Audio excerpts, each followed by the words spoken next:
Alright, about 3,200 years ago, the Eastern Mediterranean was not a collection of isolated kingdoms. It was a connected system.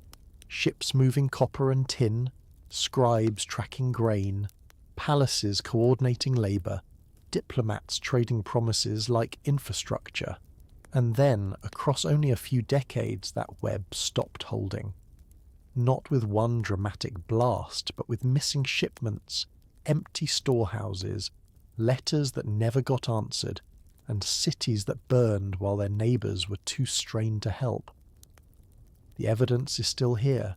Baked tablets, shattered seals, shipwreck cargo, pollen records that whisper about stress in the land itself. Tonight, we are not doing doom. We're doing anatomy. We're going to take the Bronze Age collapse apart like an artifact on a table, and then quietly ask the modern question it refuses to stop asking. If a connected world failed once, what exactly made it fail? And what would warning even look like before it happens? Now imagine this. Not the end of the world, but the end of certainty. Not a single day when the sky changes colour and everyone agrees something has happened, but a month when schedules stop matching reality, when familiar processes begin to drift, when the same work takes longer, when the same decisions produce weaker results. Collapse in that sense is not an explosion. It is a loosening. It is the slow, almost polite unthreading of things that once held, so gently that people keep behaving as if the thread is still there. We like disasters we can point to, a battle, a plague, a volcano. One clear villain, one clear moment, one clean before and after. But most of what breaks in human history does not break like pottery. It breaks like a net, because a net is not one object. It is a relationship between many objects, and the frightening part is that, for a long time, the net looks intact even as it begins to fail, because the holes are not evenly spaced, and the strain is not shared fairly. A person on one coast still hears that trade is moving, so they assume the system lives.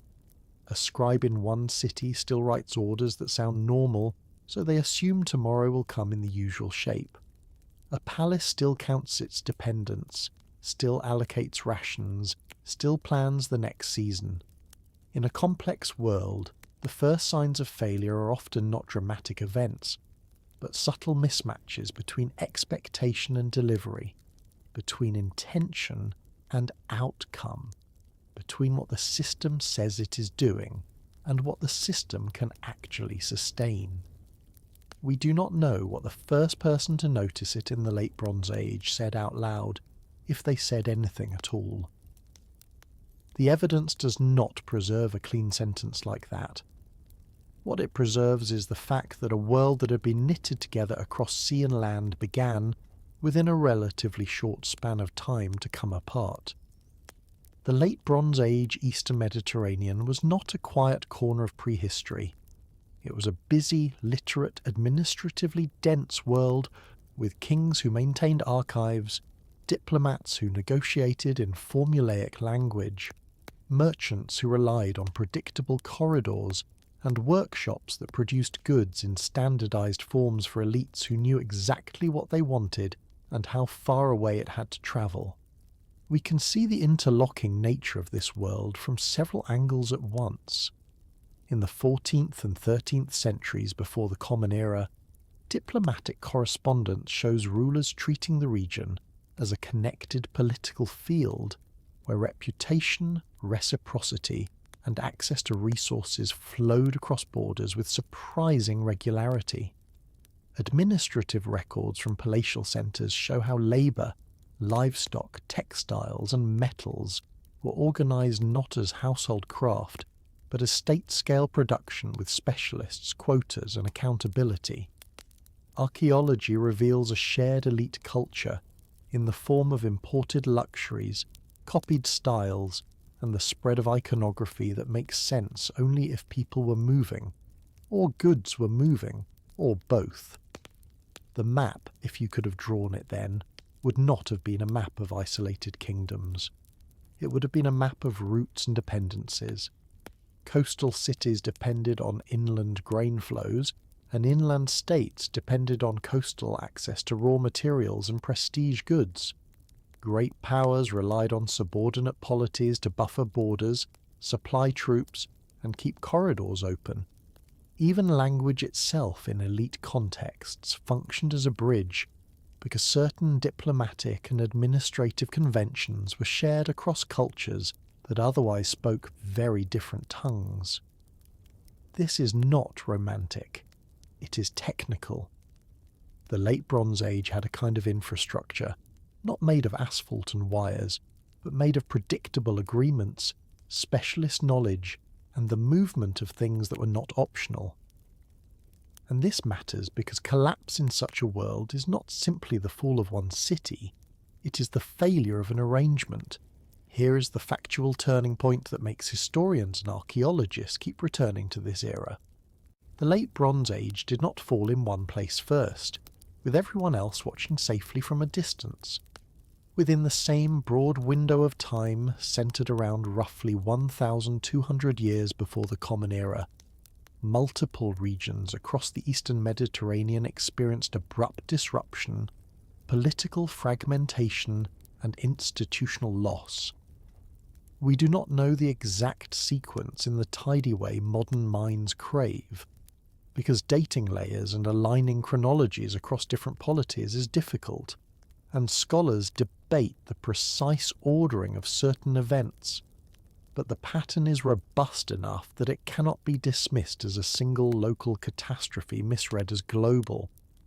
In Anatolia, the Hittite imperial system, which had been one of the dominant powers of the region, ceased to function in its old form, and its capital at Hattusa was abandoned. In the Aegean, the Mycenaean palatial centres that had coordinated production and administration across parts of Greece suffered destruction and disintegration, and the linear bureaucratic world that depended on those palaces did not continue uninterrupted. In the Levant, several major urban centres show signs of violent endings or sharp contraction, and the political landscape becomes less centralised and more regionally varied. Egypt, which did not vanish in the same way, nonetheless records periods of stress and conflict, and its reach into Asia weakens compared to earlier centuries. On Cyprus and along key coastal corridors, settlement patterns and material flows change in ways consistent with a wider disruption in connectivity. No single one of these shifts is mysterious in isolation. States rise and fall, cities burn and rebuild, dynasties fracture. But the clustered nature of these changes within a relatively short time frame suggests something broader, a shared vulnerability across a connected system. The Late Bronze Age world was not merely a set of kingdoms experiencing bad luck at the same time. It was a network experiencing a systemic breakdown. To understand the difference, it helps to separate a local disaster from a system-wide cascade. A local disaster is terrible, but it is often containable. A city can lose a harvest and neighbouring regions can supply grain. A palace can be overthrown and the administrative class can be absorbed by a successor. A coastal town can be raided and trade can reroute. A system-wide cascade is different, because the usual strategies for recovery depend on parts of the system that are also under strain. In a tightly interlocked world, resilience is not only a matter of strength, it is a matter of slack. Slack means spare capacity, alternative routes, redundancy, and time. The Late Bronze Age, by its very success, reduced slack in certain critical ways. When a world becomes good at moving resources over long distances, it can afford to specialise. When it specialises, it becomes efficient. When it becomes efficient, it becomes dependent on the continuity of those movements. Palace economies and their surrounding hinterlands were structured around predictable flows of labour, tribute and goods, with elites acting as managers of redistribution and as guardians of legitimacy. great powers maintained stability through alliances, vassal relationships, and the capacity to project force, which itself depended on supplies and coordination. This created speed. Not speed like a modern vehicle, but speed like a reliably turning wheel. Decisions could be made with the assumption that certain inputs would exist, that certain partners would respond, that certain corridors would remain usable. The advantage of such a world is obvious: wealth, specialization, diplomatic leverage, cultural exchange, and a sense of order. The disadvantage is quieter. When a few key assumptions become unreliable, this system does not simply lose a little efficiency. It begins to produce failures that multiply each other. Dependence creates speed, and speed creates fragility, because speed is purchased by removing buffers. A palace that can rely on a predictable inflow of certain materials can concentrate on what it does best and govern a larger population with greater complexity. A city that thrives as a node in an exchange network can grow beyond what its immediate local ecology might support in isolation. A state that can assume that allies will maintain a frontier can allocate fewer resources to defence and more to internal administration and prestige projects. None of this is irrational. It is the logic of connected prosperity. But it also means that the health of the system becomes harder to evaluate by looking at any one part of it. A single region might still function normally, while another region is already struggling, because disruption does not arrive evenly. Some areas have better access to alternative routes or stronger internal buffers. Some rulers manage short-term stress with competent administration, while others fail quickly due to succession disputes or internal resentment. Some places may experience environmental pressure while others do not, and yet still be pulled into instability through trade disruption or political realignment. In such conditions, people do not necessarily recognize that they are living through a systemic crisis. They may see only a series of separate problems that can be managed, because that is what bureaucracies and governments are designed to believe, and the archaeological and textual record supports this kind of partial perception. The late Bronze Age world did not suddenly stop knowing how to write or govern or trade. Those skills existed. What weakened was the ability of the system to coordinate them across distance under compound stress. This is why warning is often visible only in hindsight. A warning in the way we imagine it is a clear signal that points to a clear outcome. But in complex systems, signals are messy, ambiguous, and competing. The same symptom can point to multiple causes, and multiple causes can produce the same symptom. A shortage can be the result of local mismanagement, external disruption, environmental stress, or political conflict. And in the moment, people argue about which story is true because each story implies a different response and assigns blame in a different direction. Even the concept of collapse is partly a label we apply after the fact, when we can stand above the centuries and see that certain institutions did not recover in their previous forms. The people living in the late 13th and early 12th centuries before the Common Era did not have the word collapse in their mouths as a neat diagnosis for a whole region. They had particular fears, particular enemies, particular shortages, particular political disputes. What scholarship allows us to do is to look across borders and across data sets, texts, settlement histories, administrative patterns, and external accounts, and notice that the failures align in a way that suggests interdependence. The Late Bronze Age is one of the clearest, ancient examples of a world that had become interconnected enough that multiple shocks could become mutually reinforcing. Scholars disagree on the exact weight of each factor, and they should, because simplistic models do not fit the evidence. But the broader insight remains: when systems fail, they rarely announce themselves as system failure. They announce themselves as inconvenient anomalies that people try to solve with the same tools that worked yesterday, and that leads to the quiet realization hiding under all these facts. Complex worlds can die quietly, because the first thing that fails is coordination. Coordination is not a slogan, it is a practical ability.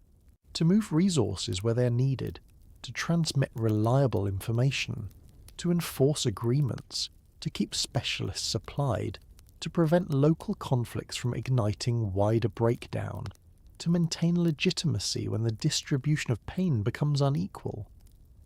In a networked world, coordination is the invisible organ that keeps the body moving as one, and it is also the first organ to suffer when multiple pressures accumulate. Once coordination weakens, every other problem becomes harder to solve because every solution depends on cooperation across distance and across interests. Local actors begin to make rational choices that are disastrous at the system level, because they can no longer trust the system to protect them. Elites may tighten control, which can increase resistance. Communities may withdraw into self-protection, which can reduce the flow of goods and information. Allies may hesitate, which creates openings for opportunistic violence. These are not moral failures. They are predictable patterns when institutions lose the ability to synchronize behavior at scale. The Late Bronze Age did not need a single apocalypse to fall. It needed the erosion of the shared operating conditions that made a wide region function as a connected whole, and once that erosion reached a threshold, the unravelling could look sudden from the outside, even if it felt gradual from within. To see that coordination, we have to look at the physical web that once held it together.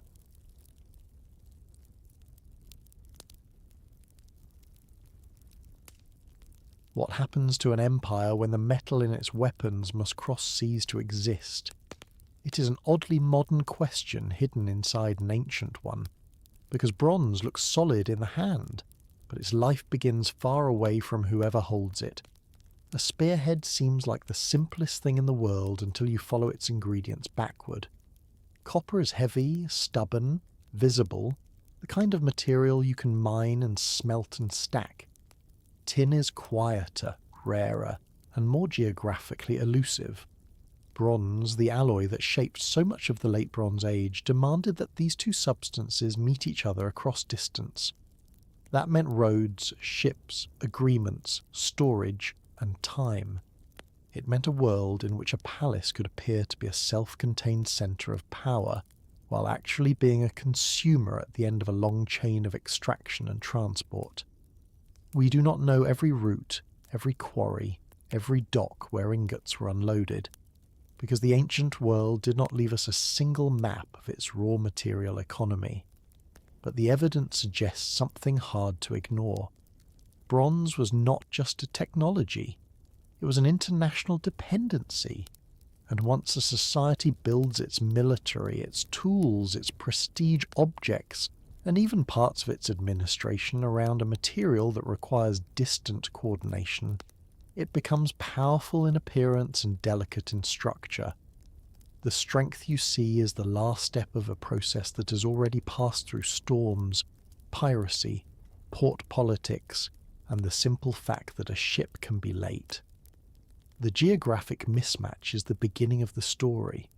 Copper exists in many places around the Eastern Mediterranean and beyond, but not everywhere in the right form, in the right quantities, under the right political control. Cyprus, known in some texts as Alatia, is often placed near the centre of the Late Bronze Age copper world because the island has rich copper deposits and a long history of extraction and export. Archaeology on Cyprus shows intensive metallurgy and trade, and texts from the region speak as if copper from Alatia was a normal commodity moving into the hands of rulers who were not Cypriot. Copper also came from other zones, including parts of Anatolia and the southern Levant, where mining regions like the Araba Valley have left traces of large-scale copper production. But tin is the material that forces the network. Tin sources around the Mediterranean are patchier and in many cases still debated. Scholars have proposed sources in Central Asia, and Afghanistan, in parts of Anatolia, in the Caucasus, in Iberia, and even far to the northwest in regions that later became famous for tin. The important point for the Late Bronze Age is not to pretend the debate is settled when it is not. The important point is that wherever the tin was coming from in any given decade, it was not coming from everywhere at once, and it was not easily replaceable. Tin moved through long corridors and through intermediaries, and it likely shifted as politics shifted. That alone creates vulnerability. If your copper comes from one direction and your tin from another, then your bronze economy depends on more than one route staying open, more than one set of relationships staying functional, more than one region staying stable enough to keep extracting, transporting, and bargaining. Bronze production is therefore not simply craft. It is logistics across multiple geographies that do not naturally align. One of the clearest material windows into this logistics world is the oxhide ingot, the distinctive shape of copper cast into large standardized slabs with 4 protruding handles, resembling a stretched animal hide. These are not small pieces meant for a village smith. They are bulk units meant to be moved, counted, stacked, and redistributed. Oxide ingots turn metallurgy into accounting, and accounting into state power. When you find them in shipwrecks or in storerooms, you are seeing a system that has learned to make metal behave like grain, measurable, transportable, divisible, taxable. The famous Ullebrun shipwreck, dating to the late 14th century before the Common Era, is often discussed precisely because it is a snapshot of what an interregional cargo could look like in the Late Bronze Age. It carried vast quantities of copper in oxide form, along with tin, glass ingots, resins, luxury items, and goods that read like the inventory of a connected elite world. It is not the only piece of evidence for maritime bulk trade, but it is unusually vivid. It suggests that seaborne transport was not a fringe activity for adventurers. It was a working artery capable of moving the raw materials of power in large volumes. When a ship like that exists, and when its cargo makes sense as part of an economic logic, it implies not only that people had ships, but that ports, warehouses, and administrative expectations existed to receive and redistribute what arrived. It also implies something else, very quietly. If ships carry bulk metal, then the timing of ships matters. A seasonal delay is not an inconvenience. It is a structural change in the availability of the substance that keeps the military and the workshop economy running.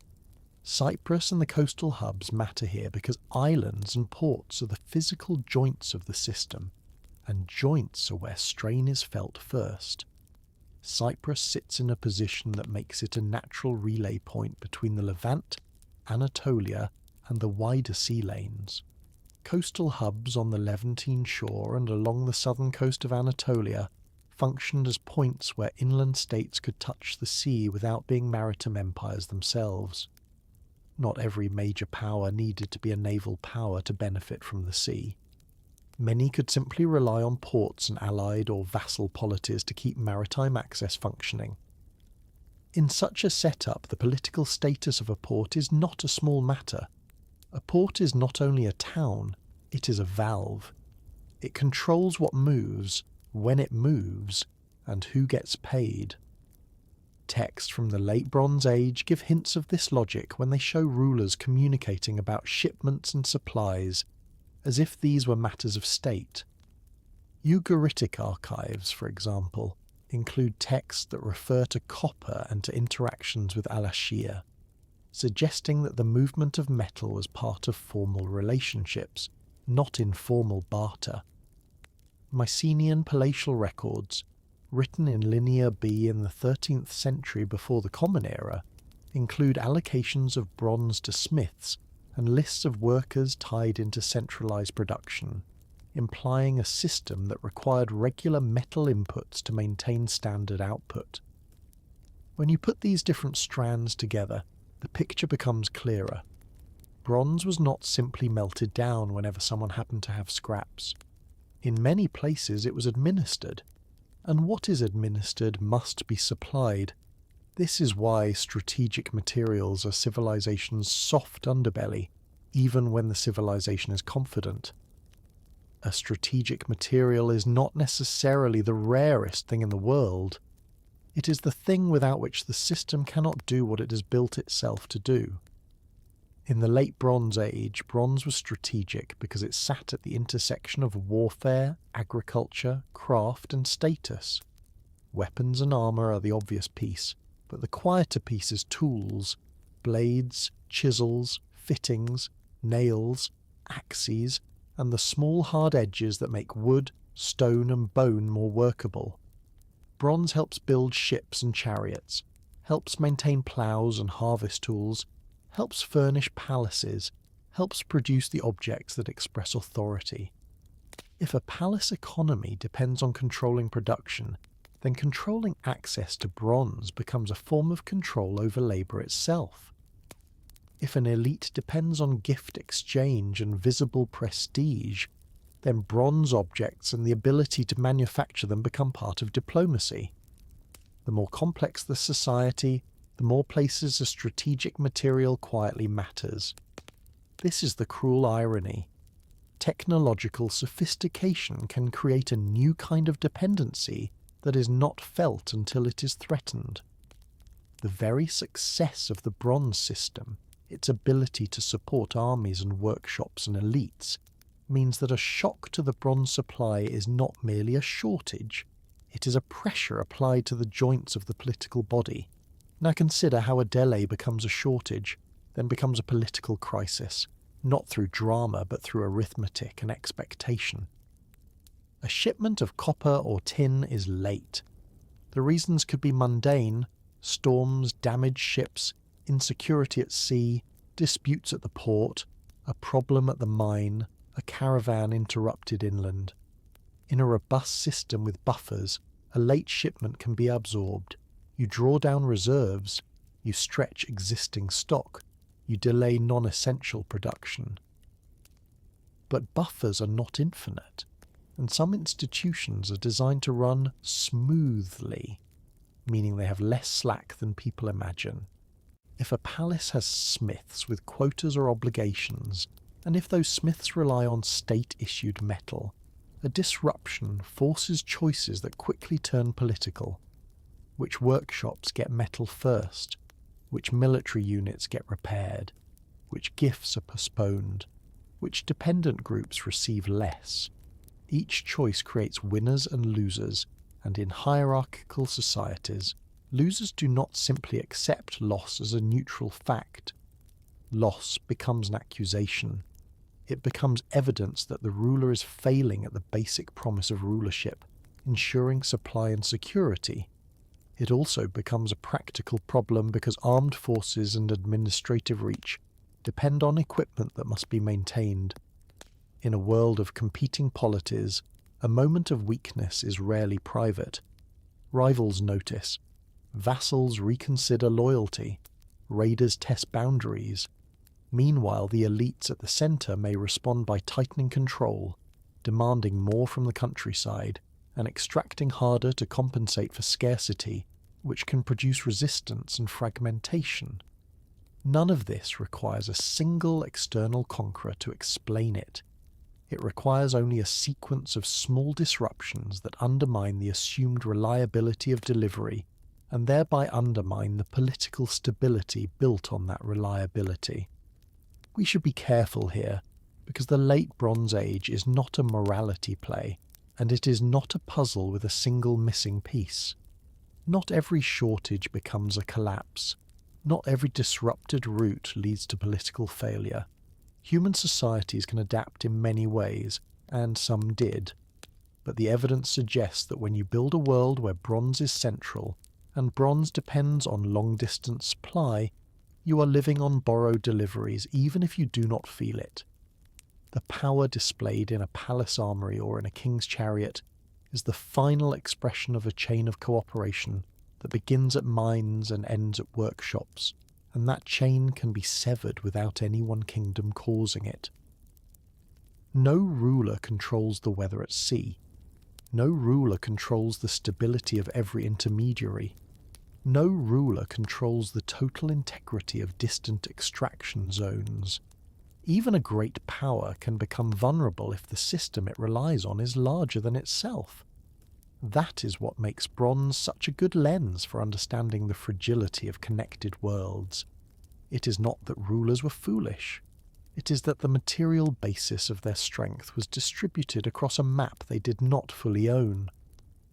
A society can look powerful while living on borrowed deliveries, and when deliveries slow, the first evidence is not theory. It is what stops appearing in the ground.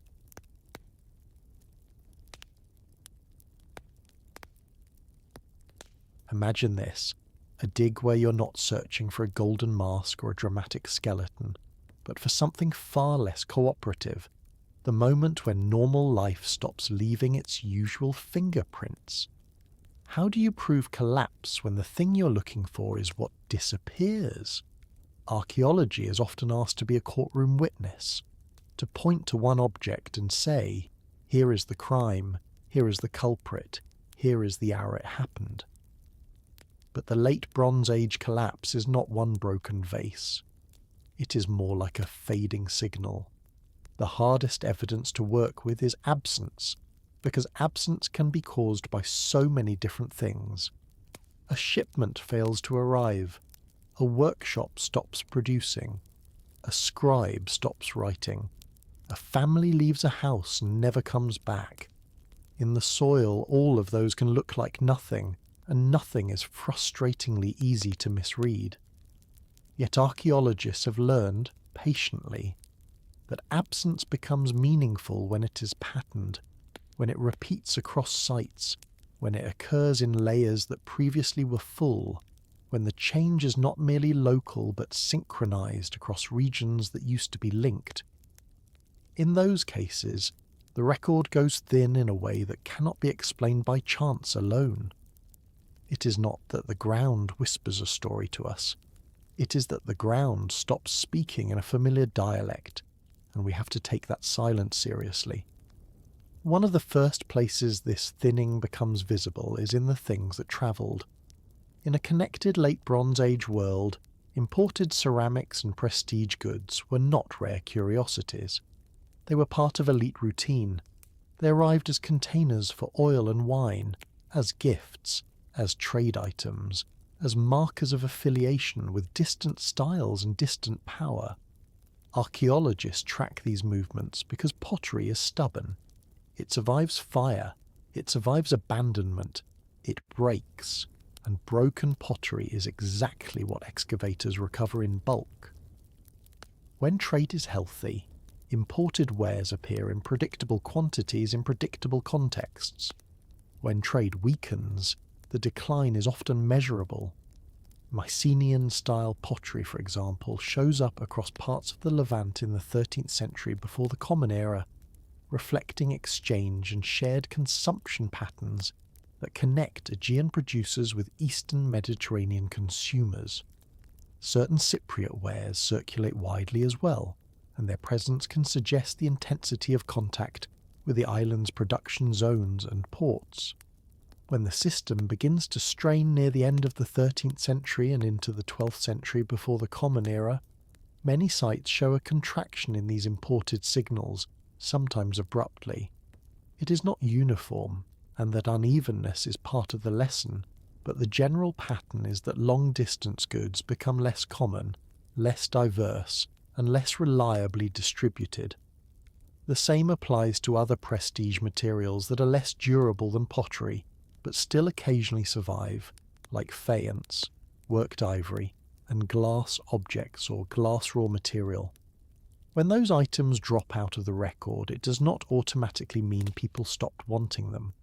It means the routes, the intermediaries, or the institutional ability to procure them became unstable. The archaeology here is not proving a dramatic event. It is proving that the distance between producer and consumer, once routinely bridged, is no longer bridged in the same way. Then there is writing, which is perhaps the most emotionally unsettling absence of all, because writing feels like voice. In the late Bronze Age, writing was not evenly distributed among populations, and we should not pretend it was. Literacy was often concentrated in palaces, temples, and administrative centres. But where it existed, it produced thick archives. It produced standardised formats. It produced records of people and goods that allow us to glimpse state capacity. When that writing shrinks, it is rarely because humans forgot how to make marks.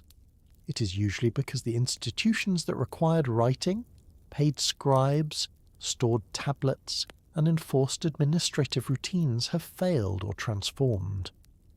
In mainland Greece, the linear B tablets are a perfect example of this institutional fragility.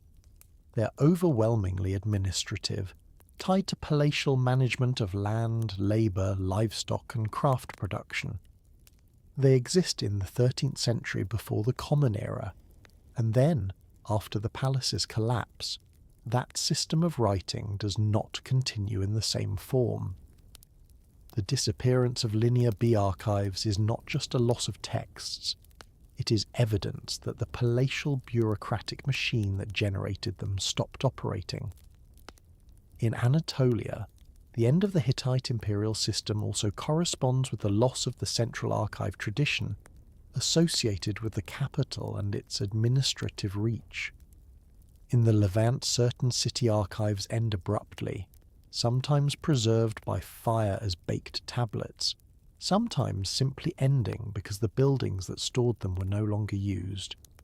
We do not know, for each region, whether scribal knowledge survived in small pockets, moved elsewhere, or was repurposed, because absence in the record does not show survival well.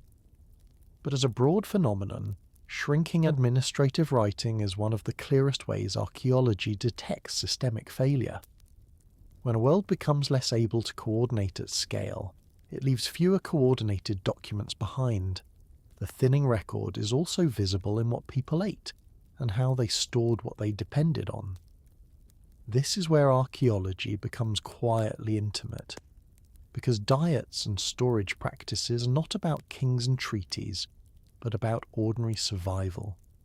We learn about them through plant remains, animal bones, storage architecture, and the distribution of cooking and serving vessels. In some late Bronze Age contexts, evidence suggests a shift away from the kinds of centralised storage and redistribution that palatial systems favoured towards smaller scale, more household-centred strategies. Storage jars change in pattern and placement. Large centralised storerooms sometimes disappear or are repurposed. In certain regions, the composition of animal bone assemblages changes, which can reflect shifts in herd management, hunting pressure, or trade access to particular foods. Plant remains can show adjustments in crop choice, such as greater reliance on hardier grains in some contexts or changes in the diversity of cultivated plants. None of these signals is simple, and each must be read with caution, because local ecology and local cultural practice matter.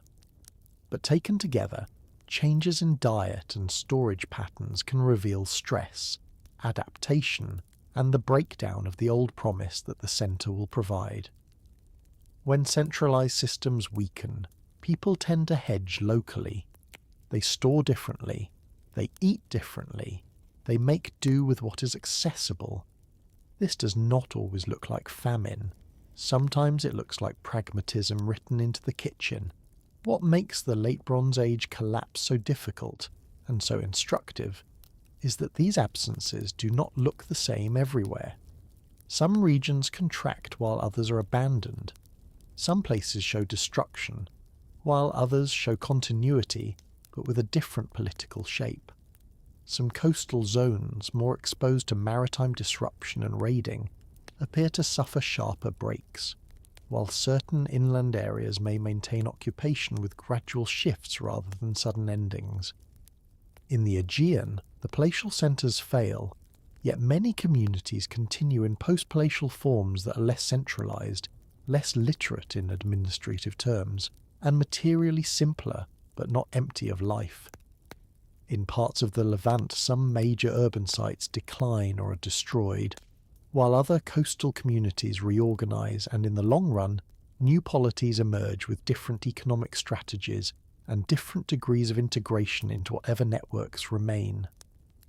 Cyprus, often portrayed only as a supplier of copper, shows complex patterns of continuity and change, with some sites ending and others persisting or relocating, suggesting that even a key node in the old system did not experience a single uniform fate. This unevenness matters because it tells us the collapse was not a magic wave that rolled across the map. It was a set of regionally specific outcomes produced by overlapping pressures. The archaeological record goes thin in many places, but the texture of that thinning varies, and that variation is one of the most honest pieces of evidence we have. Because of that unevenness, there is a constant temptation to force one single cause onto a diverse set of consequences. It is psychologically satisfying to say it was drought, or it was invasion, or it was earthquakes, or it was some named group arriving by sea, or it was internal revolt. Scholars have proposed all of these, and each has evidence in some places. Paleoclimate data suggest that some regions experienced aridity or instability around the collapse window, which could have stressed agriculture and therefore taxation and legitimacy. Destruction layers exist at some sites, which could reflect warfare, raiding, civil conflict, or in some cases seismic events. Texts from Egypt mention conflicts with groups arriving by sea and land, and those narratives have influenced popular understandings for decades. But the danger is taking any one line of evidence and asking it to explain the entire region in the same way. The late Bronze Age world was not a single machine. It was a mesh of polities, ecologies, and social contracts. A drought in one zone might be a crisis, while a neighbouring zone might be buffered by different rainfall patterns, different storage capacity, or different political structures. Raiding might devastate a coastal corridor while leaving an inland valley mostly intact. A succession crisis might weaken one kingdom at exactly the wrong time, while another kingdom survives because its leadership transition is stable. The evidence suggests multiple stresses interacting, and the most responsible scholarship tends to treat collapse not as one cause, but as a convergence where different vulnerabilities were exposed simultaneously. That is less satisfying as a slogan, but more faithful to what the ground actually shows. And so the realization here is quiet but firm. The ground does not announce reasons, only consequences. Archaeology gives us burnt layers, abandoned rooms, thinner imports, altered diets, and silent archives. It gives us the outline of what changed, and sometimes the speed of change, and sometimes the order in which certain systems stopped functioning. But it does not hand us a single sentence that says why. That work belongs to interpretation, and interpretation must remain humble, because every hypothesis is built on incomplete evidence. Still, the consequences themselves are enough to establish something important. When systemic failure happens, it can be detected not only by dramatic destruction, but by the sudden absence of the ordinary. When goods stop circulating, when writing stops accumulating, when storage moves from centralized halls to household corners, when the material record becomes simpler and more locally bounded, the silence is not empty. It is the trace of a world losing its connective tissue. To reach causes, we move from objects to the pressures that made them vanish. Picture a moment when the weather does not feel like a villain, just a quiet accountant. What if the climate did not destroy the Bronze Age, but simply removed its margin for error? In a world built on stored grain and predictable seasons, a small shift in rainfall does not arrive as a dramatic announcement. It arrives as thinner heads of barley. as wells that recover more slowly, as pasture that browns earlier than it used to, as a harvest that looks acceptable from a distance but fails when you measure the surplus. The most dangerous climate pressure is often not the storm you remember, but the sequence you only notice when you try to tally the year's obligations. A palace state can survive a bad season if it has reserves, political patience, and enough trust that people accept rationing as temporary. It struggles when that bad season becomes 2, then 3, then an anxious new normal where every plan assumes recovery that does not arrive. We do not know what any single farmer in the late 13th or early 12th century before the Common Era thought about the sky, because the sky does not write. But we can approach the question indirectly, through paleoclimate proxies that record long-term shifts, and through the way administrative societies behave when food becomes less reliable. The evidence suggests that parts of the eastern Mediterranean experienced episodes of aridity and climatic instability around the same broad window as the late Bronze Age breakdown.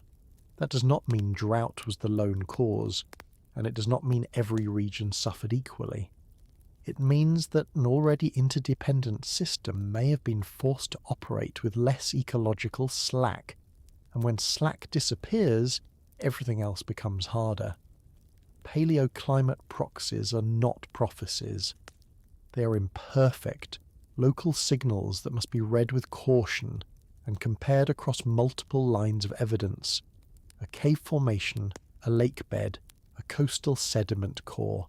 Each records its own neighbourhood in its own language.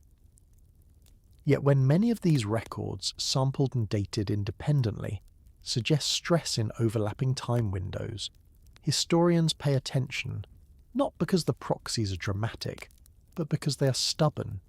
Pollen records can show shifts in vegetation consistent with drier conditions, such as decreases in moisture-loving species and changes in the balance between tree cover and more open, drought-tolerant landscapes. Sediment cores from lakes can reflect falling water levels or increased erosion, suggesting that soils were less protected by stable plant cover. Speleothems, the slow-growing mineral deposits in caves, can preserve isotope patterns that correlate with changes in rainfall source and amount, offering a high-resolution window into hydroclimate variability. Marine cores in the eastern Mediterranean can capture increased dust input, or changes in microfossil assemblages that imply altered wind and precipitation regimes on land. None of this tells us that a specific city fell because a specific rain cloud failed, but it does suggest that in certain regions, especially parts of the Levant and Anatolia, the late second millennium before the Common Era included intervals when water availability was less dependable than it had been in earlier generations. When scholars talk about the so-called 3.2 kiloyear event, they are not describing a single year of drought. They are describing a broader climatic perturbation, visible in several records that may have translated into repeated agricultural stress across vulnerable zones. The key word is may. But in history, a plausible environmental squeeze matters even if it is not universal, because politics does not require everyone to be hungry at once. It requires only that enough key regions become strained that trade patterns, tribute flows, and military logistics begin to wobble. To understand how that wobble becomes political, it helps to remember what many palace states actually were. They were not only royal families and soldiers, they were administrative machines designed to convert land into surplus, surplus into storage, storage into stability, and stability into legitimacy. Grain was not just food. Grain was tax. Grain was wages. Grain was the capacity to feed specialists who did not farm, from smiths to scribes to guards. Grain was the ability to host allied envoys, maintain horses, support fleets, and supply campaigns.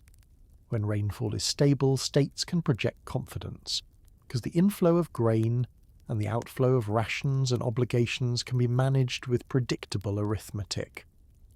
When rainfall becomes erratic or declines over multiple seasons, the arithmetic changes in a way that is not only economic but social.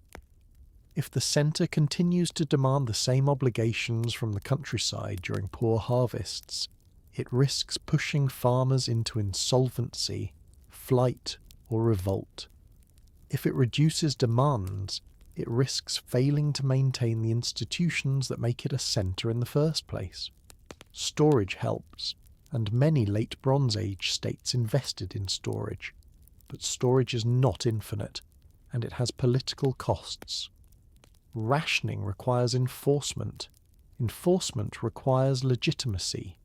Legitimacy requires that people believe the system is fair, or at least inevitable, and that belief becomes fragile when hunger makes every decision feel personal. In some archives from the late Bronze Age, we can see the centrality of grain and rationing in administrative life, not as an emergency measure but as routine governance. That routine is the clue. If a state's routine depends on reliable agricultural surplus, then multi-year shortfalls do not merely reduce comfort.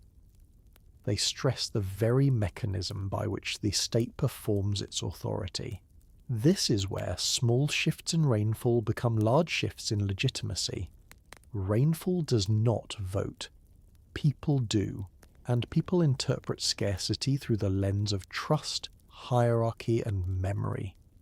In a palace-centered society, elites often present themselves as guarantors of order, mediators with the divine, protectors against external threat, and managers of distribution. When the stores run thin, the social contract becomes visible because it is suddenly being renegotiated under pressure. A few percentage points of lost yield can cascade into decisions that fracture alliances between centre and periphery.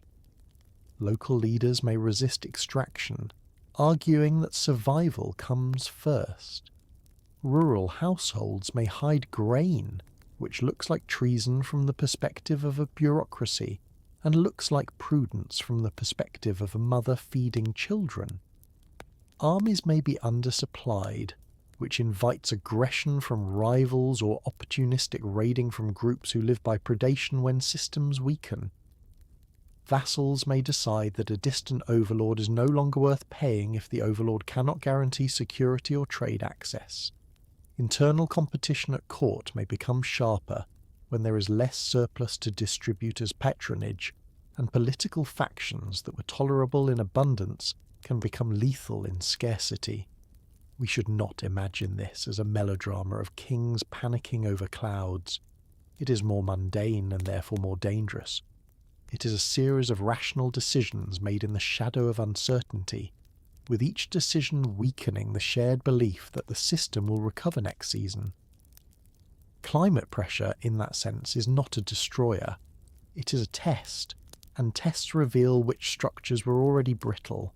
Food stress also amplifies every existing weakness, because it reduces the options for compromise. A stable kingdom can absorb administrative inefficiency, corruption, and occasional conflict because surplus provides cushioning. When surplus shrinks, inefficiency becomes intolerable, corruption becomes visible, conflict becomes unavoidable. Consider the way long-distance dependencies behave under agricultural stress.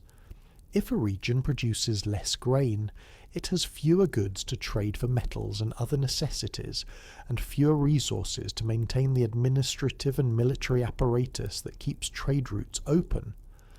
If trade becomes less reliable, inland regions may struggle to obtain materials needed for tools and weapons, which reduces productivity and security, reinforcing the stress. If coastal corridors become insecure, imported food and raw materials become more expensive or cease altogether, forcing local reliance on a harvest that is already weakened by climate variability. In such conditions, a drought does not have to be catastrophic in absolute terms to be politically catastrophic. It only has to land at the wrong time, on the wrong institutional structure, in a system already operating with tight margins. The late Bronze Age Eastern Mediterranean appears to have been exactly such a system. Its interconnectedness made it prosperous, but it also meant that localized environmental stress could propagate through trade, tribute, and military obligation, turning ecological pressure into political and social instability far beyond the original dry fields. The difference between a bad year and a multi-year squeeze is therefore the difference between recovery and transformation. A bad year can be managed with reserves, trade substitution, and temporary rationing. It can even strengthen a state if the centre responds effectively and earns trust by distributing relief.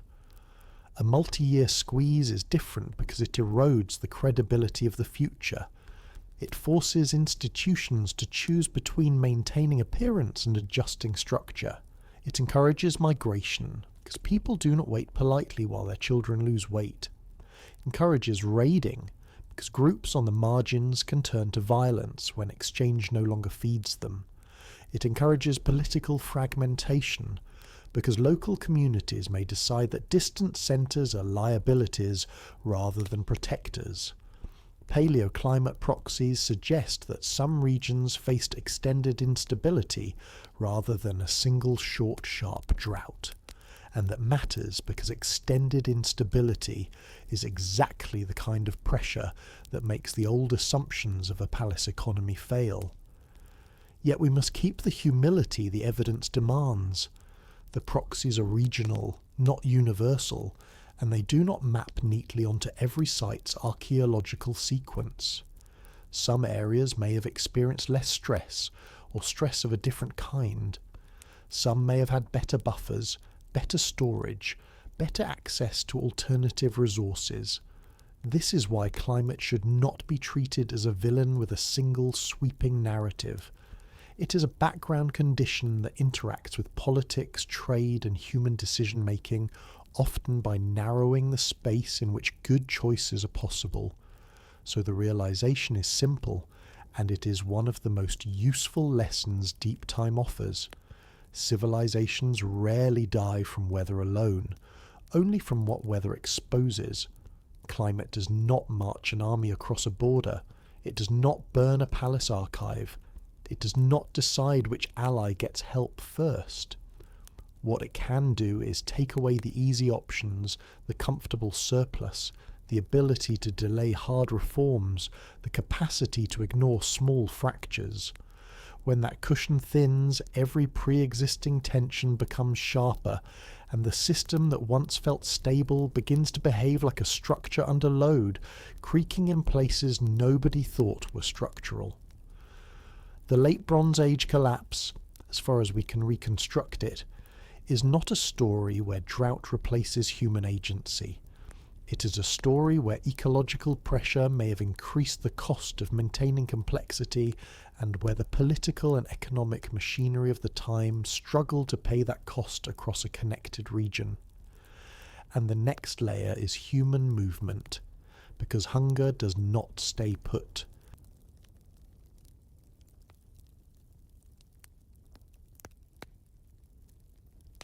When resources shrink, who gets to stay and who is forced to become a problem on someone else's border?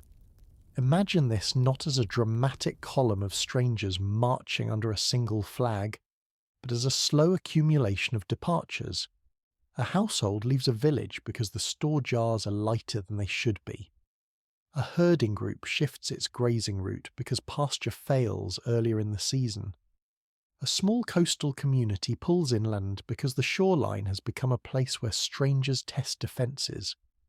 A labourer tied to a palace economy slips away because the rations no longer compensate for the obligations. None of these movements begins as a grand historical event. They begin as personal arithmetic. How many mouths? How many days? How far to water? How safe is the road? Migration in collapse periods is not a strange behaviour introduced by crisis. It is a normal human strategy made visible by pressure, and it is one of the most destabilising forces a system can experience because systems are built on assumptions about who is where. Borders assume stable neighbours. Taxation assumed stable households. Labour control assumed stable bodies. When those bodies move, the system does not simply lose people. It loses predictability, and predictability is what bureaucracy runs on. The evidence suggests that during the breakdown of the Late Bronze Age world, movement intensified in ways that made existing stresses harder to manage.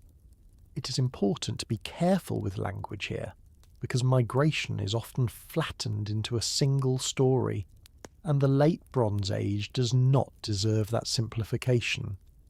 Some movement would have been local and seasonal, the kind that leaves little direct trace. Some would have been gradual relocation of communities toward more defensible terrain or more reliable water. Some may have been the shifting of groups already living on the margins of state control, now pushed into more frequent contact with settled zones. Some movement may have involved maritime groups who understood the coast as a highway and who took advantage of weakening port security. The famous Egyptian texts and reliefs that speak of groups arriving by sea and land, sometimes lumped together under later labels like sea peoples, are part of this picture, but they are not the whole picture, and they are not an objective census. They are state narratives written for political purposes, describing threats in the language of power. Still, they matter, because they show that at least one surviving state perceived large-scale movement as a central feature of the crisis landscape. And archaeology matters because it shows that, in certain regions, new settlement patterns and new material cultures appear around the 12th century before the Common Era, consistent with demographic shifts, cultural mixing, and the reorganization of communities after disruption. Displacement is a rational response to famine and insecurity, because staying is not automatically safer than leaving. In a tightly managed palace world, access to stored grain could mean life, but it could also mean dependence, surveillance, and coercion. When harvests shrink and institutions tighten extraction, the countryside can become a place where the weak are squeezed first. Leaving is risky, but so is remaining in a system that no longer guarantees minimal survival. If you cannot pay, you may lose land, be forced into labour, or become vulnerable to violence from both officials and opportunistic groups. If you stay and the community's reserves collapse, you may die in place, which is the least romantic form of loyalty imaginable. Movement can also be a rational response to insecurity that has nothing to do with hunger. When trade and administration weaken, local conflicts can intensify. Banditry becomes a livelihood. Raids become a method of acquisition. Coastal vulnerability becomes a constant worry. In such conditions, families often seek proximity to stronger fortifications, to kin networks, or to terrain that is harder to penetrate. This creates secondary pressures, because safer zones become crowded and contested, and the very act of concentrating people can make those zones more fragile. In other words, displacement is not only the symptom of collapse, it is an adaptation that changes the environment other people must adapt to. Border zones become stress fractures where first violence clusters because borders are where systems meet. And in crisis, systems do not meet politely. A border is never just a line. It is a band of territory full of small settlements, roads, grazing routes, fortifications, customs points, and negotiated routines. In the Late Bronze Age, many of these border regions were stabilized by treaties, tribute relationships, and the credible threat of intervention by larger powers. When those larger powers weaken, border zones become places where local actors must improvise security without reliable backup. If displaced groups arrive, even peacefully, they need food and space. If they arrive desperate, they may take those things. If they arrive armed, local communities interpret even neutral movement as threat. State authorities often respond by treating movement as a security problem rather than as a resource problem. because states are designed to police boundaries and protect extraction. That response can escalate conflict. A group that might have sought incorporation or seasonal work can be pushed into hostility if it is treated as an enemy by default. This is not a moral claim. It is a practical pattern observed in many historical collapses, and the late Bronze Age shows hints of it in both texts and settlement archaeology, where zones of contact often display fortification, destruction, or reconfiguration before more sheltered interior regions change. The political cost of refugees and systems built on controlled labour is easy to underestimate if we imagine refugees only as victims. In palace economies, labour was a managed resource and not always voluntarily. Administrative systems categorised people, assigned them to tasks and tracked obligations. When people move outside those categories, they become difficult to tax, difficult to conscript, and difficult to supervise. They also become unpredictable competitors in local economies. A displaced population might accept subordination in exchange for food, which can undercut existing labour hierarchies and create resentment among those who are already bound to obligations.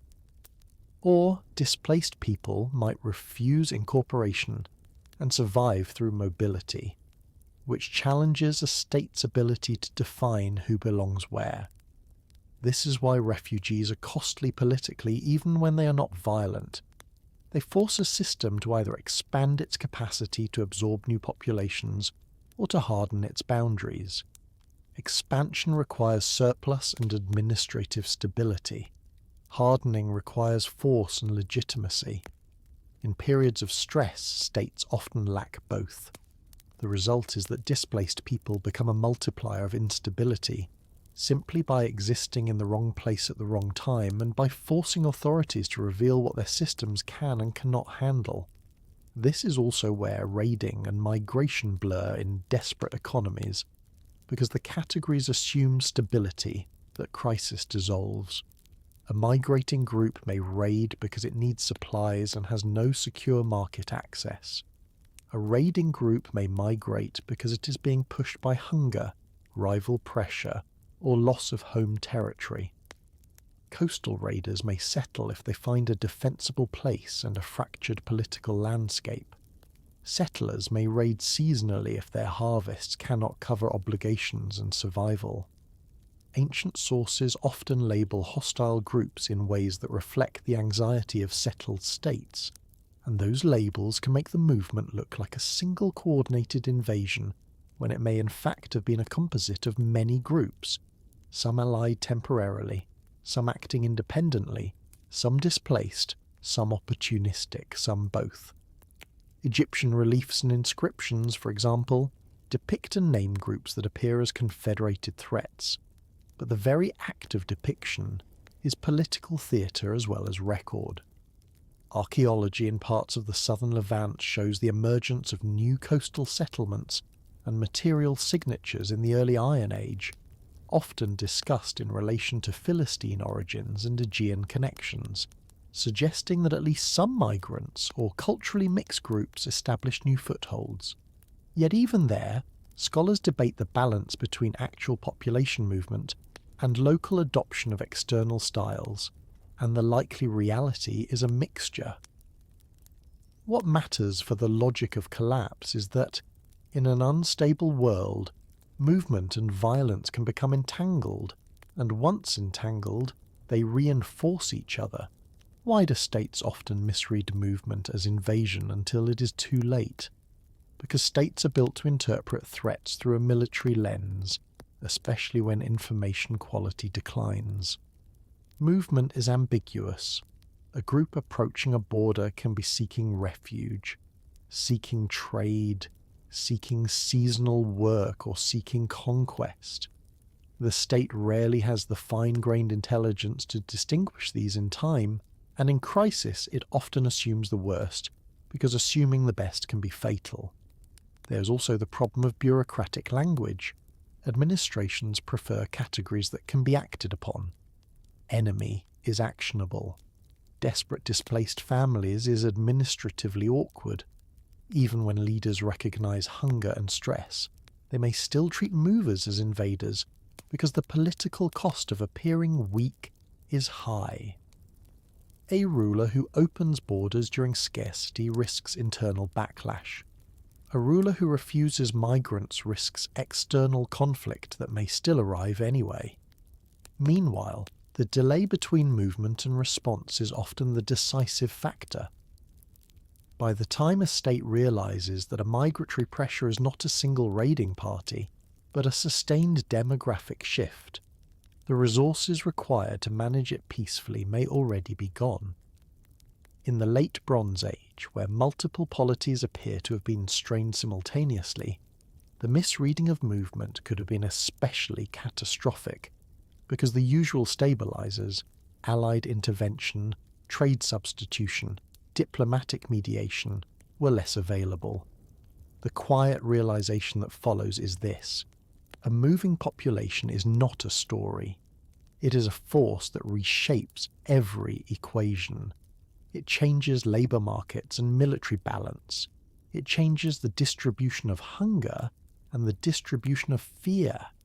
It forces border zones to become political laboratories where new identities form under pressure. It alters settlement patterns, sometimes concentrating people in defensible sites, sometimes scattering them into smaller, more mobile communities. It transforms the meaning of land, because land is no longer just property, it is refuge. It transforms the meaning of the sea, because the sea becomes both root and threat. And it transforms the meaning of legitimacy, because legitimacy in crisis is not measured by ideology, but by who can feed, protect, and coordinate. In the late Bronze Age, movement likely did not begin the collapse on its own, and it did not look the same everywhere. But once movement accelerated, it would have acted like a wind through a dry structure, not the original spark, but the thing that makes every small fire harder to contain. But movement becomes lethal only when institutions stop absorbing shock, a building that feels like the centre of gravity for an entire landscape. From a distance it looks like permanence: thick walls, storerooms, workshops, scribes, guards, courtyards where people wait to be assigned work and to be paid in measured portions of food. It feels strong because it is organised, and organisation is one of the closest things humans have ever built to magic. If you can count what comes in, record what goes out, and enforce the rules that keep the flow moving, you can turn a valley into a machine. That is the promise of the late Bronze Age palace. So why do centralised systems feel strong right up until they snap? The unsettling answer is that the sensation of strength is often produced by smoothness, and smoothness is not resilience. A palace can look invulnerable because it has eliminated friction, it has reduced variation, it has concentrated decision-making, it has made the world legible to itself through lists, seals, tallies, and schedules. But a world that is too legible can also be too brittle, because it is designed to run under a specific set of conditions. When those conditions change, it does not bend. It tries to keep running as if nothing has changed, until it cannot. We do not have to guess what these palatial systems were designed to do, because in some places their paperwork survived long enough for us to read their intent. In Mycenaean Greece, the Linear B tablets from sites like Pylos, Knossos and Thebes are not literature or myth. They are administration in its raw form, written to be useful, not beautiful. They record allocations of grain, wine, livestock, textiles, and labour. They list personnel, workshops, and obligations with a kind of cold clarity that is almost comforting, because it implies a world where someone knows what is happening. There are tablets that read like payroll, where workers receive rations, and tablets that track herds and land holdings, and tablets that show how production was coordinated at scale.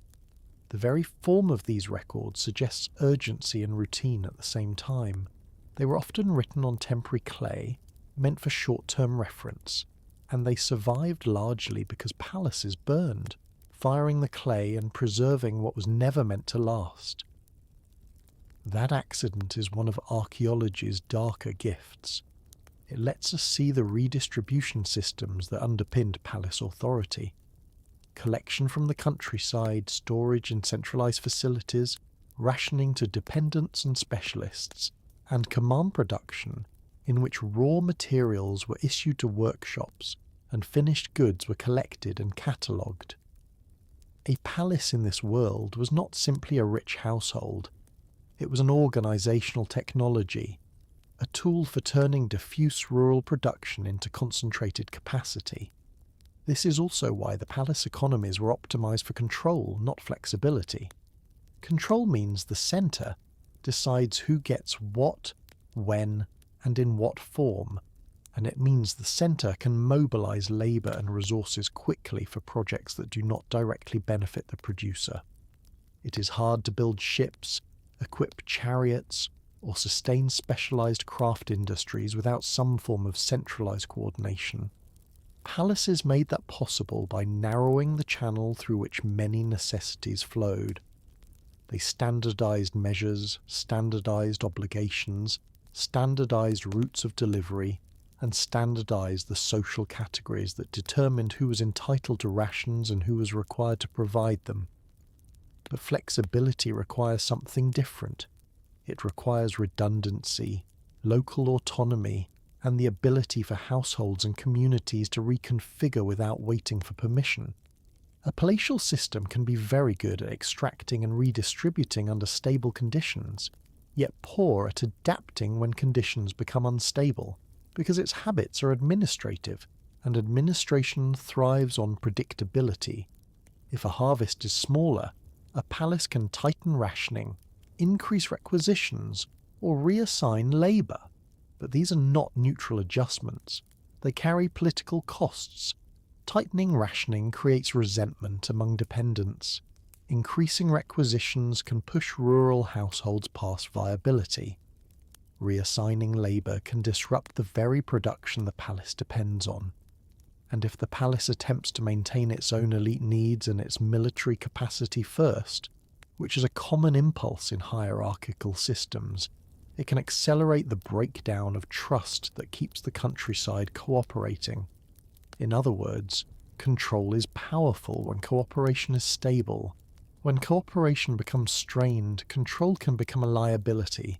Elite dependence on bureaucracy and predictable flows deepens the problem because it reshapes what the elite knows how to do. In a highly managed system, leaders are not simply warriors. They are managers of an administrative apparatus, and their authority is performed through that apparatus. Decisions move through scribes and officials, goods move through storerooms and accounting, labour is mobilised through categories and obligations that assume people will remain in place long enough to be counted. When flows are predictable, the elite can plan, reward, punish, and project stability. When flows become unpredictable, the elite faces a strange paralysis, not because they are unintelligent, but because their instruments for understanding the world are designed for a world that repeats itself.